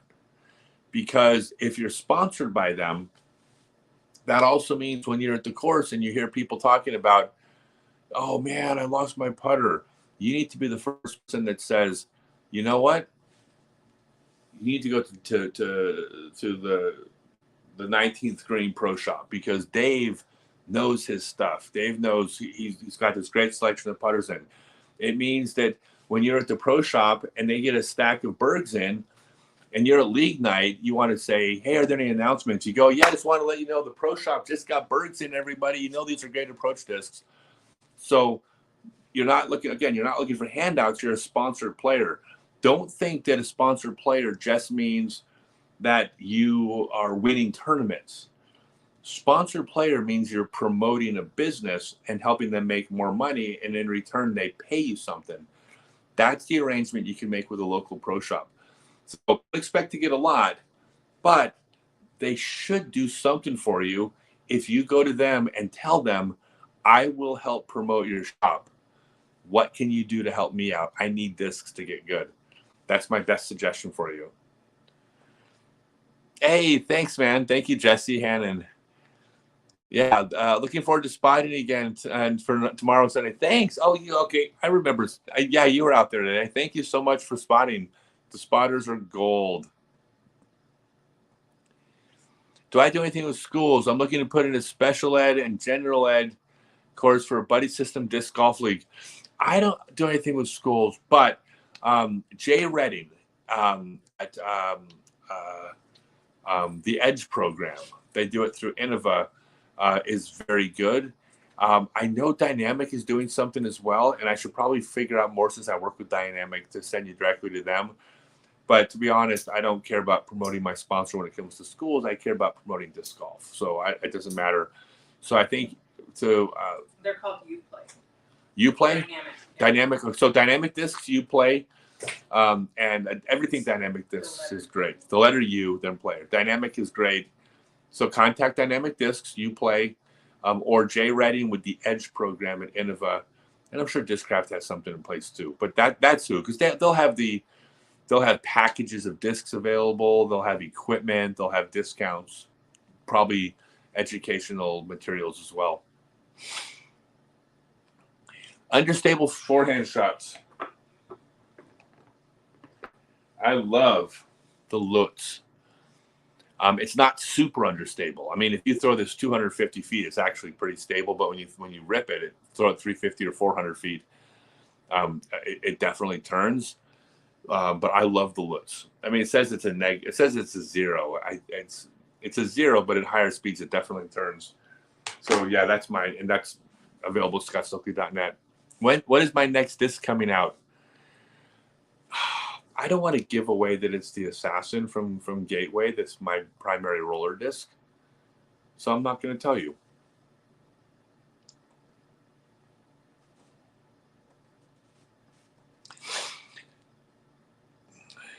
Iowa is the only state in the country with less than 10,000 residents per disc golf course. Most courses per capita. Why do you think disc golf is so wildly popular in Iowa? Oh my God! Don't make me say there's nothing else to do here. Don't back me into that corner. There's lots of. Then I'm going to seem like a jerk if you make me say that. Cow tipping. Of course there's no. I do think there is something to be said, and this is just traditional. And by the way, I say that totally joking, but only partially. The more other activities there are, then I think that things get lost. So you go to like Los Angeles. There's a few disc golf courses in Los Angeles, but there's like 14 million people or something. Disc golf courses per capita in Los Angeles is terrible. Well, that's because in Los Angeles is a gigantic city that has everything under the sun to do. When you get to a place where there's less things to do, then everything that's there to do is gonna do better. Then you have a place like Iowa where you have land. Okay, so this is another big one. There's no land in Southern California for courses. I mean, obviously there's some, but in Iowa there's land. So you have beautiful parks, you have space, you have an activity, and you're not competing against 100 other things. It's just going to do well in places like this. And that is traditionally where disc golf has done best. Disc golf does best in places where there's space and there's less other stuff going on. Please don't quote me on that. There's nothing else to do here. We're going to come out and boo me tomorrow. Wait, you went to the clinic last night, inches off your first backhand ace today. Oh, you're welcome. Oh, that's too bad. I wish you would have made it. That would have been cool. Ever thrown the Aero B Epic? I have thrown the Aero B Epic. I know Alan Adler, the guy that invented those. He invented the Aero B. He also invented Aero Coffee, the Aero B or Aero Coffee Maker. He has a ton of different patents. The Aero B Epic it's a disc that does not have a universal shape inside the rim. So the rim goes wide to narrow to wide. And it's a very unpredictable, weird, squirrely disc. It is not predictable enough on the golf course. But it's really, really fun to throw because you can throw it upside down and then it turns all the way where corkscrews flat and then flies. So they're awesome. The thing about the Aero B is I like any disc that's different because even though some of them don't necessarily work well, I respect the people that are trying to innovate. It's not that hard to just copy destroyers and buzzes and aviars. It is hard to invent something new and different and take that risk and invest that money. So I've got mad respect for Alan Adler for trying to do something different, So the Aero B Epics are fun. They're super fun to throw. Everybody should own one simply because when you go out and play catch with them, or stick them in your bag at league night, there's weird shots you can do with that disc you can't do with anything else. We should get one of those Aero coffee things for all the Kev's coffee he's going to get you someday. Oh my God, I've been promoting Kevin Jones Reburbs so much. I think he owes us some coffee. I think so too. Justin Swanson, hold on a second. I just saw it in case you're doing good. What's up, Elijah? Another touring pro out on the course. Dude, you're so good, man. Elijah's so good, right? God, he's just one of the many, every player out there is good, but Elijah's also one of those players that has this huge upside. He's really, really good now, and next year he's going to be way better than he is this year, and then the year after he's going to be better. These damn kids are they're all good. Mm-hmm.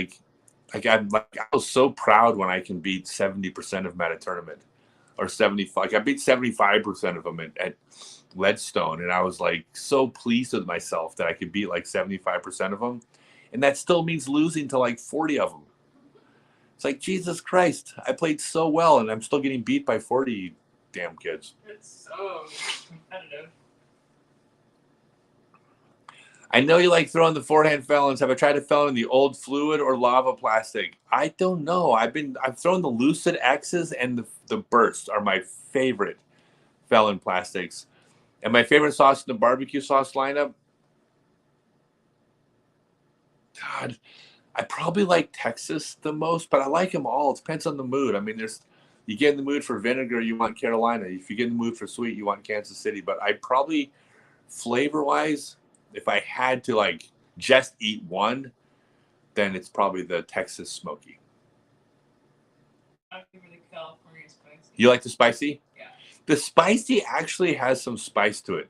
Spicy, you guys know this. If you like spicy food and you go to a restaurant, it's never actually spicy. Unless it's a super hot wings, or you go to a Thai restaurant, and they and you tell them 5 on a 1 to 5 scale spicy. Usually spicy isn't spicy. And this California spicy isn't super spicy the way real spicy is, but it has a kick, right?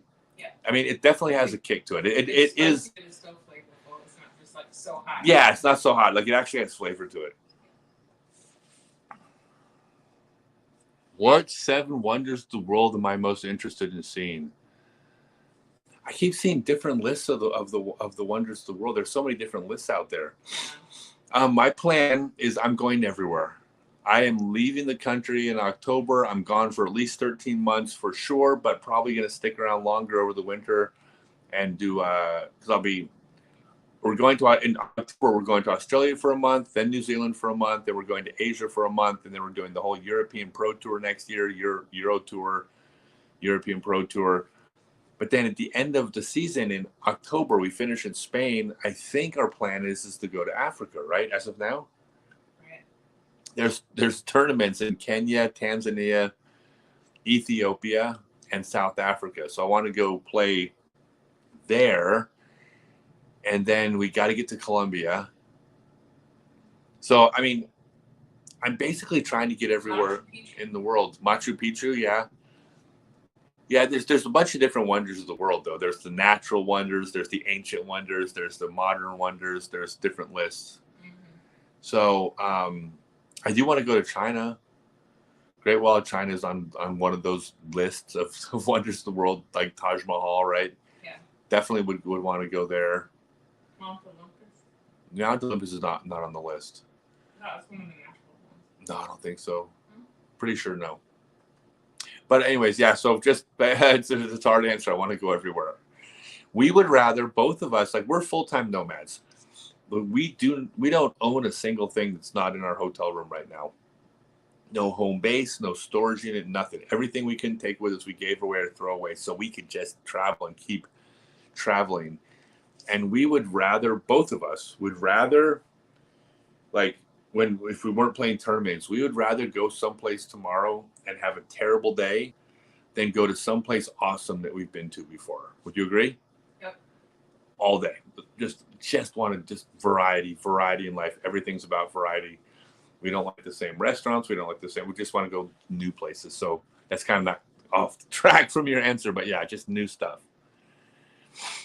Dealing with grip block upshot. Sometimes you think your finger gets stuck on the rim. Grip is not caused by grip.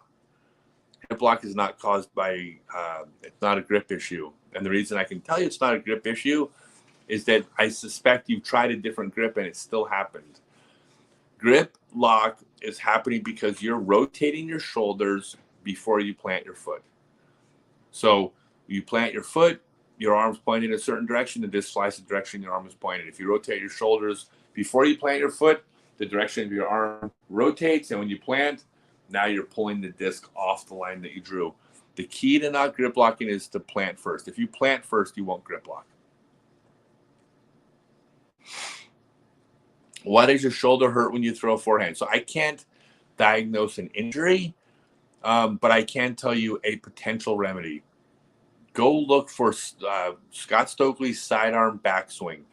There are 2 different backswings on the sidearm, and it's going to seem strange, but 90% of players or more that I've worked with, if they have problems with their shoulder hurting from one backswing, they switch to the other backswing and it goes away. And I can't tell you why that happens, but something about how your arm gets put into position, the second backswing, I just know that more than 90% of players that'll fix.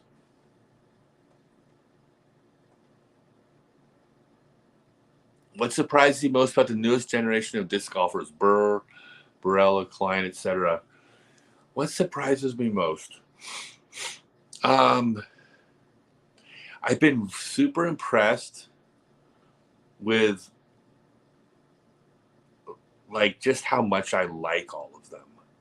Like I tend to like everybody, but I would have expected a lot of them to be punk kids, which I don't have a problem with. I was a punk kid. I'd be completely forgiving. You're not expected to be professional when you're 17 years old. Like I would cut them all the slack in the world for it, but I kind of expected it to be that way. It's not. They're good kids. There's not a single player out there I don't like. They've been unbelievably respectful and kind to me. You know, I haven't felt any resentment from me coming out. It's not like it's an insult to the tour. Like, you know, when I came out, I mean, obviously now I'm cashing every weekend shooting 1016 ready golf over the past month, right? So obviously I'm playing good enough to belong, but we didn't know that was going to happen when I started. I was 991 rated when I came back on tour. It would be very easy for them to think, what's this guy doing here? Like he had his time. What does he think he can compete with us? But they weren't. They welcomed me with open arms and were just really good to me. and it's made me feel really good. They've shown me the respect I would like to think I deserve, but you don't always get what you think you deserve in this world. So the fact that they've treated me this way has made me feel very good. But it's mutual. I love them. They're good kids. They're nice. They're polite. I mean, some of them are cocky, but it's sports. Like, I'm cocky. Less now than when I was younger, probably. But like, being cocky and being completely confident and believing in your own abilities and believing you're better than everybody else, that kind of comes with being good at sports. So I don't have a problem with that. That's not off-putting to me. So it's not a surprise.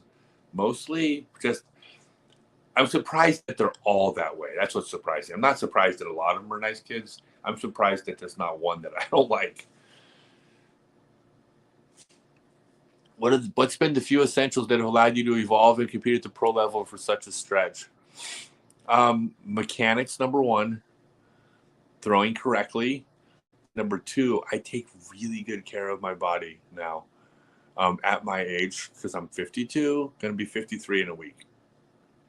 And I'm absolutely committed to taking care of myself and being healthy. But that does not mean I'm a health nut. I don't count macros. I don't weigh out portions. I don't do things perfectly. Like, I never want to live in a world where I'm like eating perfectly. That doesn't sound fun at all to me. But what I do is I'm diligent about the 80% that I get right. So I don't eat bread. I don't eat sweet sugar, except my birthday.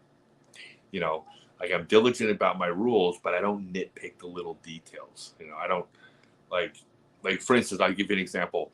I've cut out sweet sugar, sodas, cake, ice cream, candy. But I didn't cut out sugar, because how do you cut out sugar? I would have to call the Chinese restaurant and say, is there do you put sugar in your in your teriyaki? Oh, you do? Oh, I guess I'll have to go someplace else. Like, that's too much. I can't do that. So I don't do perfectly, but I don't go out for ice cream afterwards, right? I'm diligent about it. So that's my longevity is a huge part of that.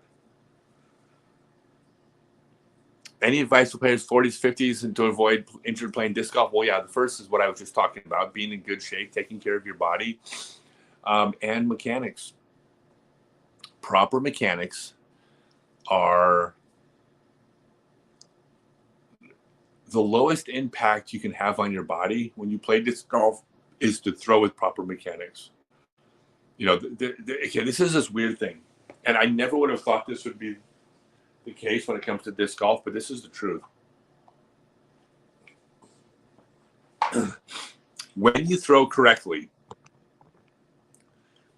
the correct way of throwing a golf disc for power, for accuracy, for consistency is the exact same way you throw if your only goal was to protect your body, don't get injured, have a long career. It is a total coincidence that those two things line up. Because when I teach disc golf, if there were two ways to throw, if there was one way to throw that's the lowest impact on your body, the way you're not going to get injured. However, there was another way to throw that is going to hurt your body. It's going to put wear and tear in you. It's going to shorten your career. But if you do it, you're going to throw farther. I would teach that. I wouldn't even hesitate to teach that. I would tell you, this is worse for your body. But it's not like I just teach the healthy way. I teach the best way to throw farther, to throw better, to throw more accurately, more consistency. For sure. It's a coincidence that also happens to be the lowest impact on your body. And I think I'm probably the best case study in the world. I throw farther than 80% of the players on tour backhand. I throw farther than all the players on tour sidearm. I'm 52 years old. I'm not injured. I'm not only not injured, I'm not sore. I'm not hurting my body.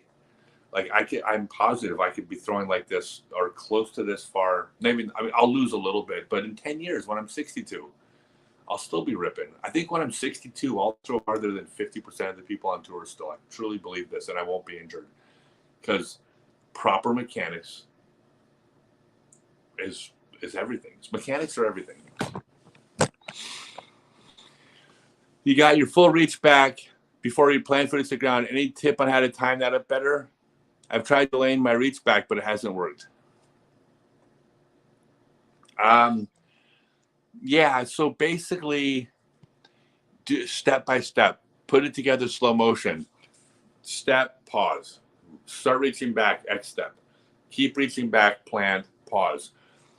Do it in slow motion. It's difficult to work on certain mechanics at full speed. You got to slow it down and gradually speed it up from there, but that's the best way.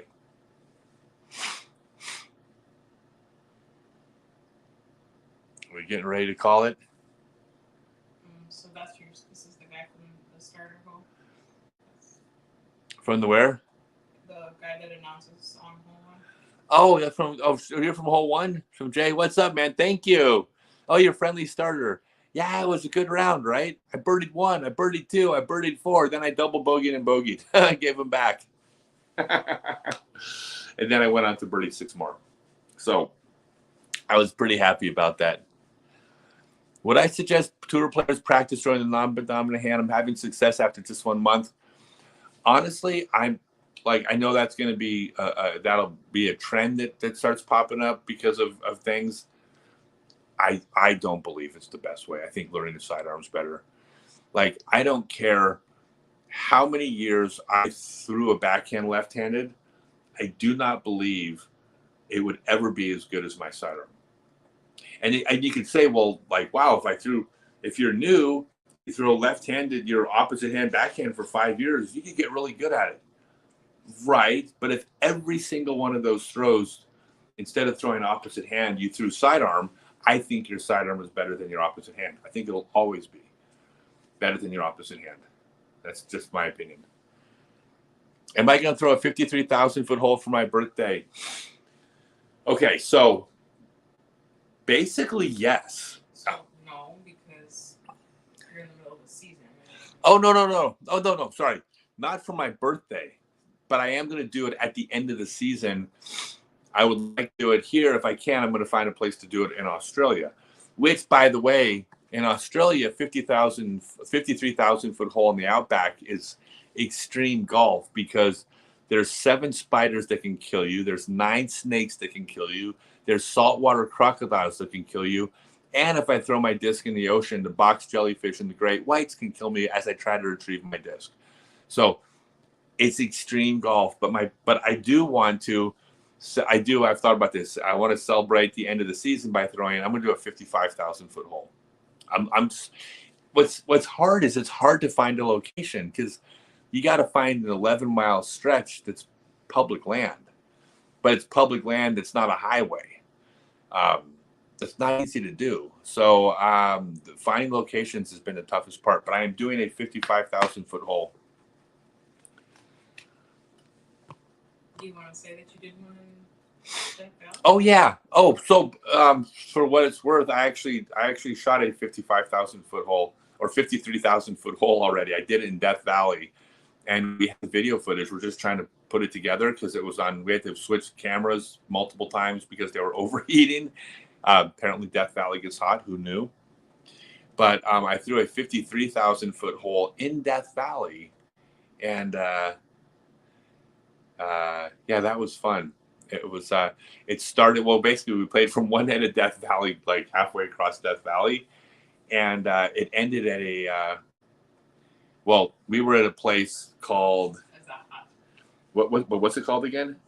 Saline. It's called the Saline Hot Springs. You can go look it up.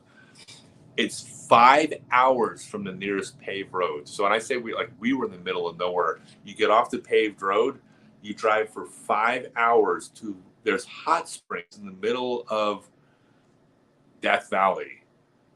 5 hours from the nearest paved road, and it's an old hippie nudist resort. basically not a resort. There's no fences or it's not organized, but it's a bunch of just naked hippies running around. And I set up a basket right next to one of the hot springs, right next to all the naked hippies. We drove like 12 miles to the other end of the Death Valley. I got out of the car, put the camera on, and I played a 12-mile hole that ended at a nude hippie hot spring. You can't make this stuff up. I'm not kidding when you say it's hard to find roads. It's hard to find places, but you know, Death Valley is one of those places where you're allowed to be anywhere. It was fun. Don't I have an important round to get to tomorrow? I'm always rooting you on. Thank you very much, Hingle McDingleberry. Oh, McRingleberry. So since they're not shuffling the cards, you can explain this. Yeah, we're not shuffling the cards. I know which time I'm teeing off already. I'm not teeing off till noon. It's only 11 o'clock. So I'm not worried. I'll still be up for a little bit. I still got it. I'm going to get some work. As soon as I get off the live stream, I got work to do. Any insight on professional players putt so accurately and powerfully from 40 feet? I struggle to putt 30 feet for consistency. So take your average touring pro that's been playing for, let's just say 10 years, who's been putting 2 hours a day for 10 years. That's 5 million putts. So that's the insight onto why the players. So they have good technique, good mechanics, because with bad form, you're still not going to be a good putter no matter how much you practice. Good form, good mechanics, 10 million putts or 5 million putts. That's how you get good at 40 feet. Has teaching improved my own game? Of course it has. Teaching has improved my game because I analyze everything I do. If I'm like, I question like everything I do to make sure I follow the mechanics that I teach. The only thing I do one thing a little differently than I teach, but it's not because do as I say, not as I do. I don't actually break my teaching rules because the way I teach is there's fundamental things you must do. I'm going to go big picture for 1 second, and then we'll go ahead and log off for the night. But don't go. This is good stuff. There's 2 ways disc golf is taught, both of them wrong. Or should say wrong. They're both ineffective. The first way is figure out what works for you and do that. You know, disc golf is individual. No, of course not. There's a right and a wrong way to throw. Physics, biomechanics, that trumps your own style or what feels right to you. There's a right and a wrong way to throw. You can't just do whatever you want. However, there's the second equally ineffective way, and everybody watching this can pretty much attest to this. You cannot watch a pro player throw. Watch a slow motion video of a pro or, you know, watch a local player and mimic their throw. If you all have tried this, you've seen it doesn't work. The reason it doesn't work to mimic another player's throw is that all of our bodies are different. All right. We have different strength, different flexibility, different height, different body shapes. We have different amounts of muscle mass in different areas, different flexibility. We have scar tissue. We have injuries.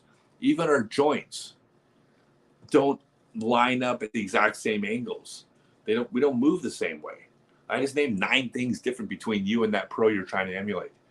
If there's 9 things about you that's different than them, you can't possibly mimic their throw and have that work for you. Your body doesn't move identical to their body. It's not that they're better or worse than you. It's they're different.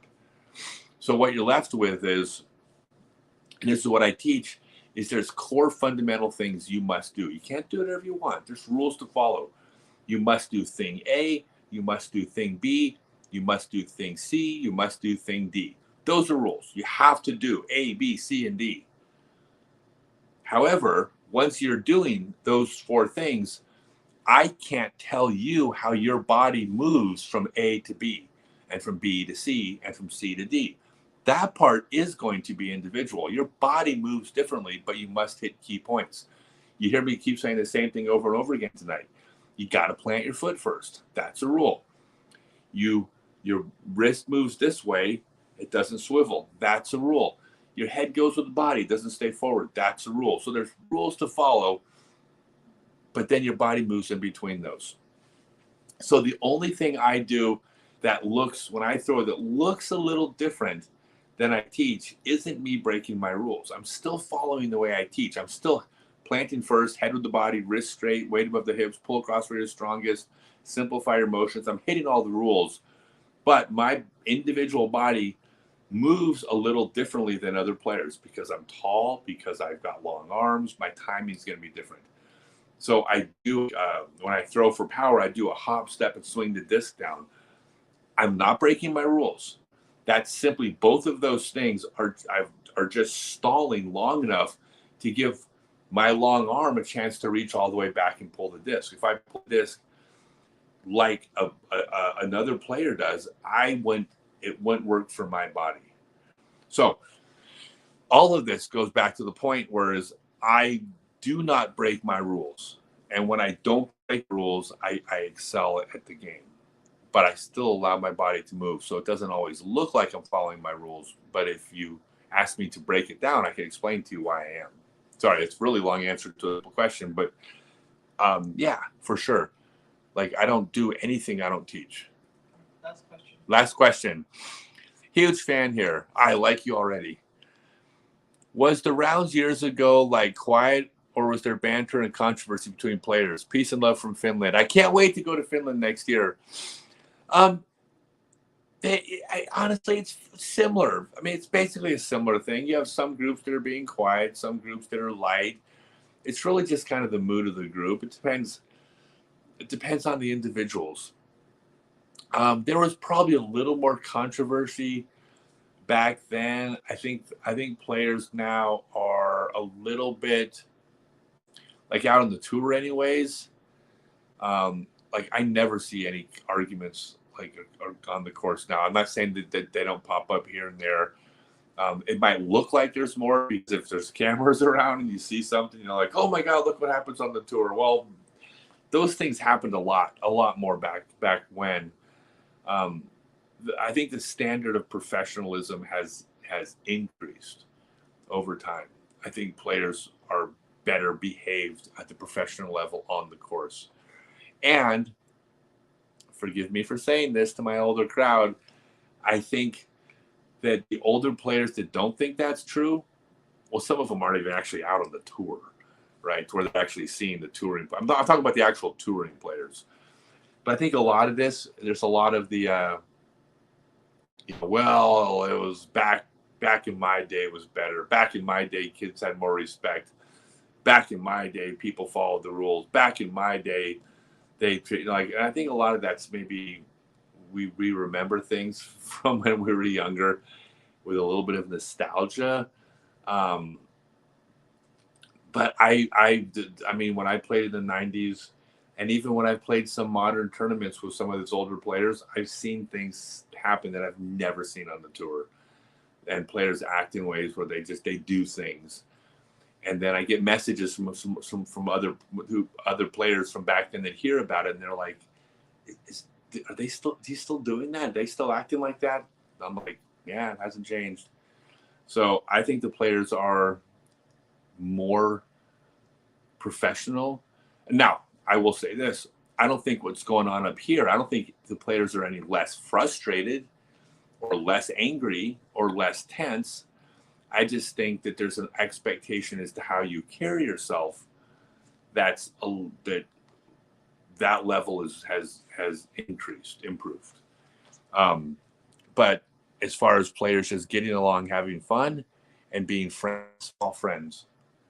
Like we had a great round today. We were laughing the whole time today. We laughed and we joked and we smiled and we were, even, teasing each other and, like ripping on each other a little bit, like that existed back then and that still exists today. But that's because that was our group. I was playing with Noah, Chris Clemens, and Matty O, and we all have those personalities. So, and by the way, we all played great.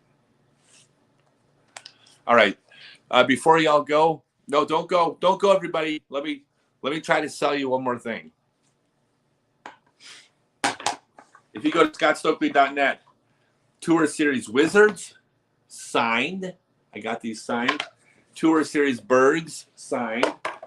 And Tour Series Marvels signed up on the site. I also have my Tour Series harps. Such a good mid-range disc. Tour Series lute and Tour Series stalls available at Scottsdalenet. Marvels. Hey, I asked everybody to stick around and numbers haven't gone down. I can't believe you guys. The Stokely Universe shirts. These shirts are so neat. That's the universe. This is the golf hole in the universe. Every month, another Tour Series, another Scott Stokely Universe shirt and other stuff are coming out. This is some of the people that exist in the universe. That's where the people in the universe live. See the houses right there? That's where that guy lives. But that's the universe. But that's Scottsdalenet. You can buy my book and my audiobook. If you haven't read this, I'm extremely proud of this. It has like 5 stars on Amazon. I'm so proud of this. It's super fun. I got 4 flavors of barbecue sauce. I'll only show you one. That's Texas Smoky, but I have, see the letter D? I'll show you all 4. I, S, and C. What is that? Did you finally learn what that spells? I don't know what DISC spells. I know it spells a word, but I dropped out of school in the 10th grade to play Frisbee golf all day, so I don't know. But I think DISC spells a word. I could be wrong. And the final thing, my 6-month online class is going fantastic, and I'm going to be opening up another 6-month class here pretty soon. Everything I do in teaching fills. They all sell out. This year's seminars for 2022, I announced in October, and I sold out all of this year within 24 hours last October. And I cap my teaching at whatever number I can actually teach and accomplish what we're trying to accomplish. I just never a cash grab. Get on the mailing list at Scottsdalenet, and you will be the first. The people on my mailing list are the first to be notified when I have my online classes are out, if I offer any more seminars, clinics, etc., new products, everything. So, whoo, what a great night, y'all. I made it 3 hours, 2 cups of coffee, didn't have to pee once. Yeah, right? That is really good at 52 years old. That's a record. That is, oh no, that is a, I think so. I don't want to brag or anything, but personal record. All right. Thank you, everybody. Scottsdalenet. Check it out. Y'all are the best. Oh, by the way, next week's my birthday party. Tell everybody to tune in for my birthday party. I'll be eating all this talk about eating healthy. You're going to watch me eat cake and probably set off the sprinklers in our room because I'm going to put 53 candles on it and do my birthday party. You never knew that barbecue sauce spells what? I can't read. I just, this whole words thing just doesn't make any sense to me. I play Frisbee golf.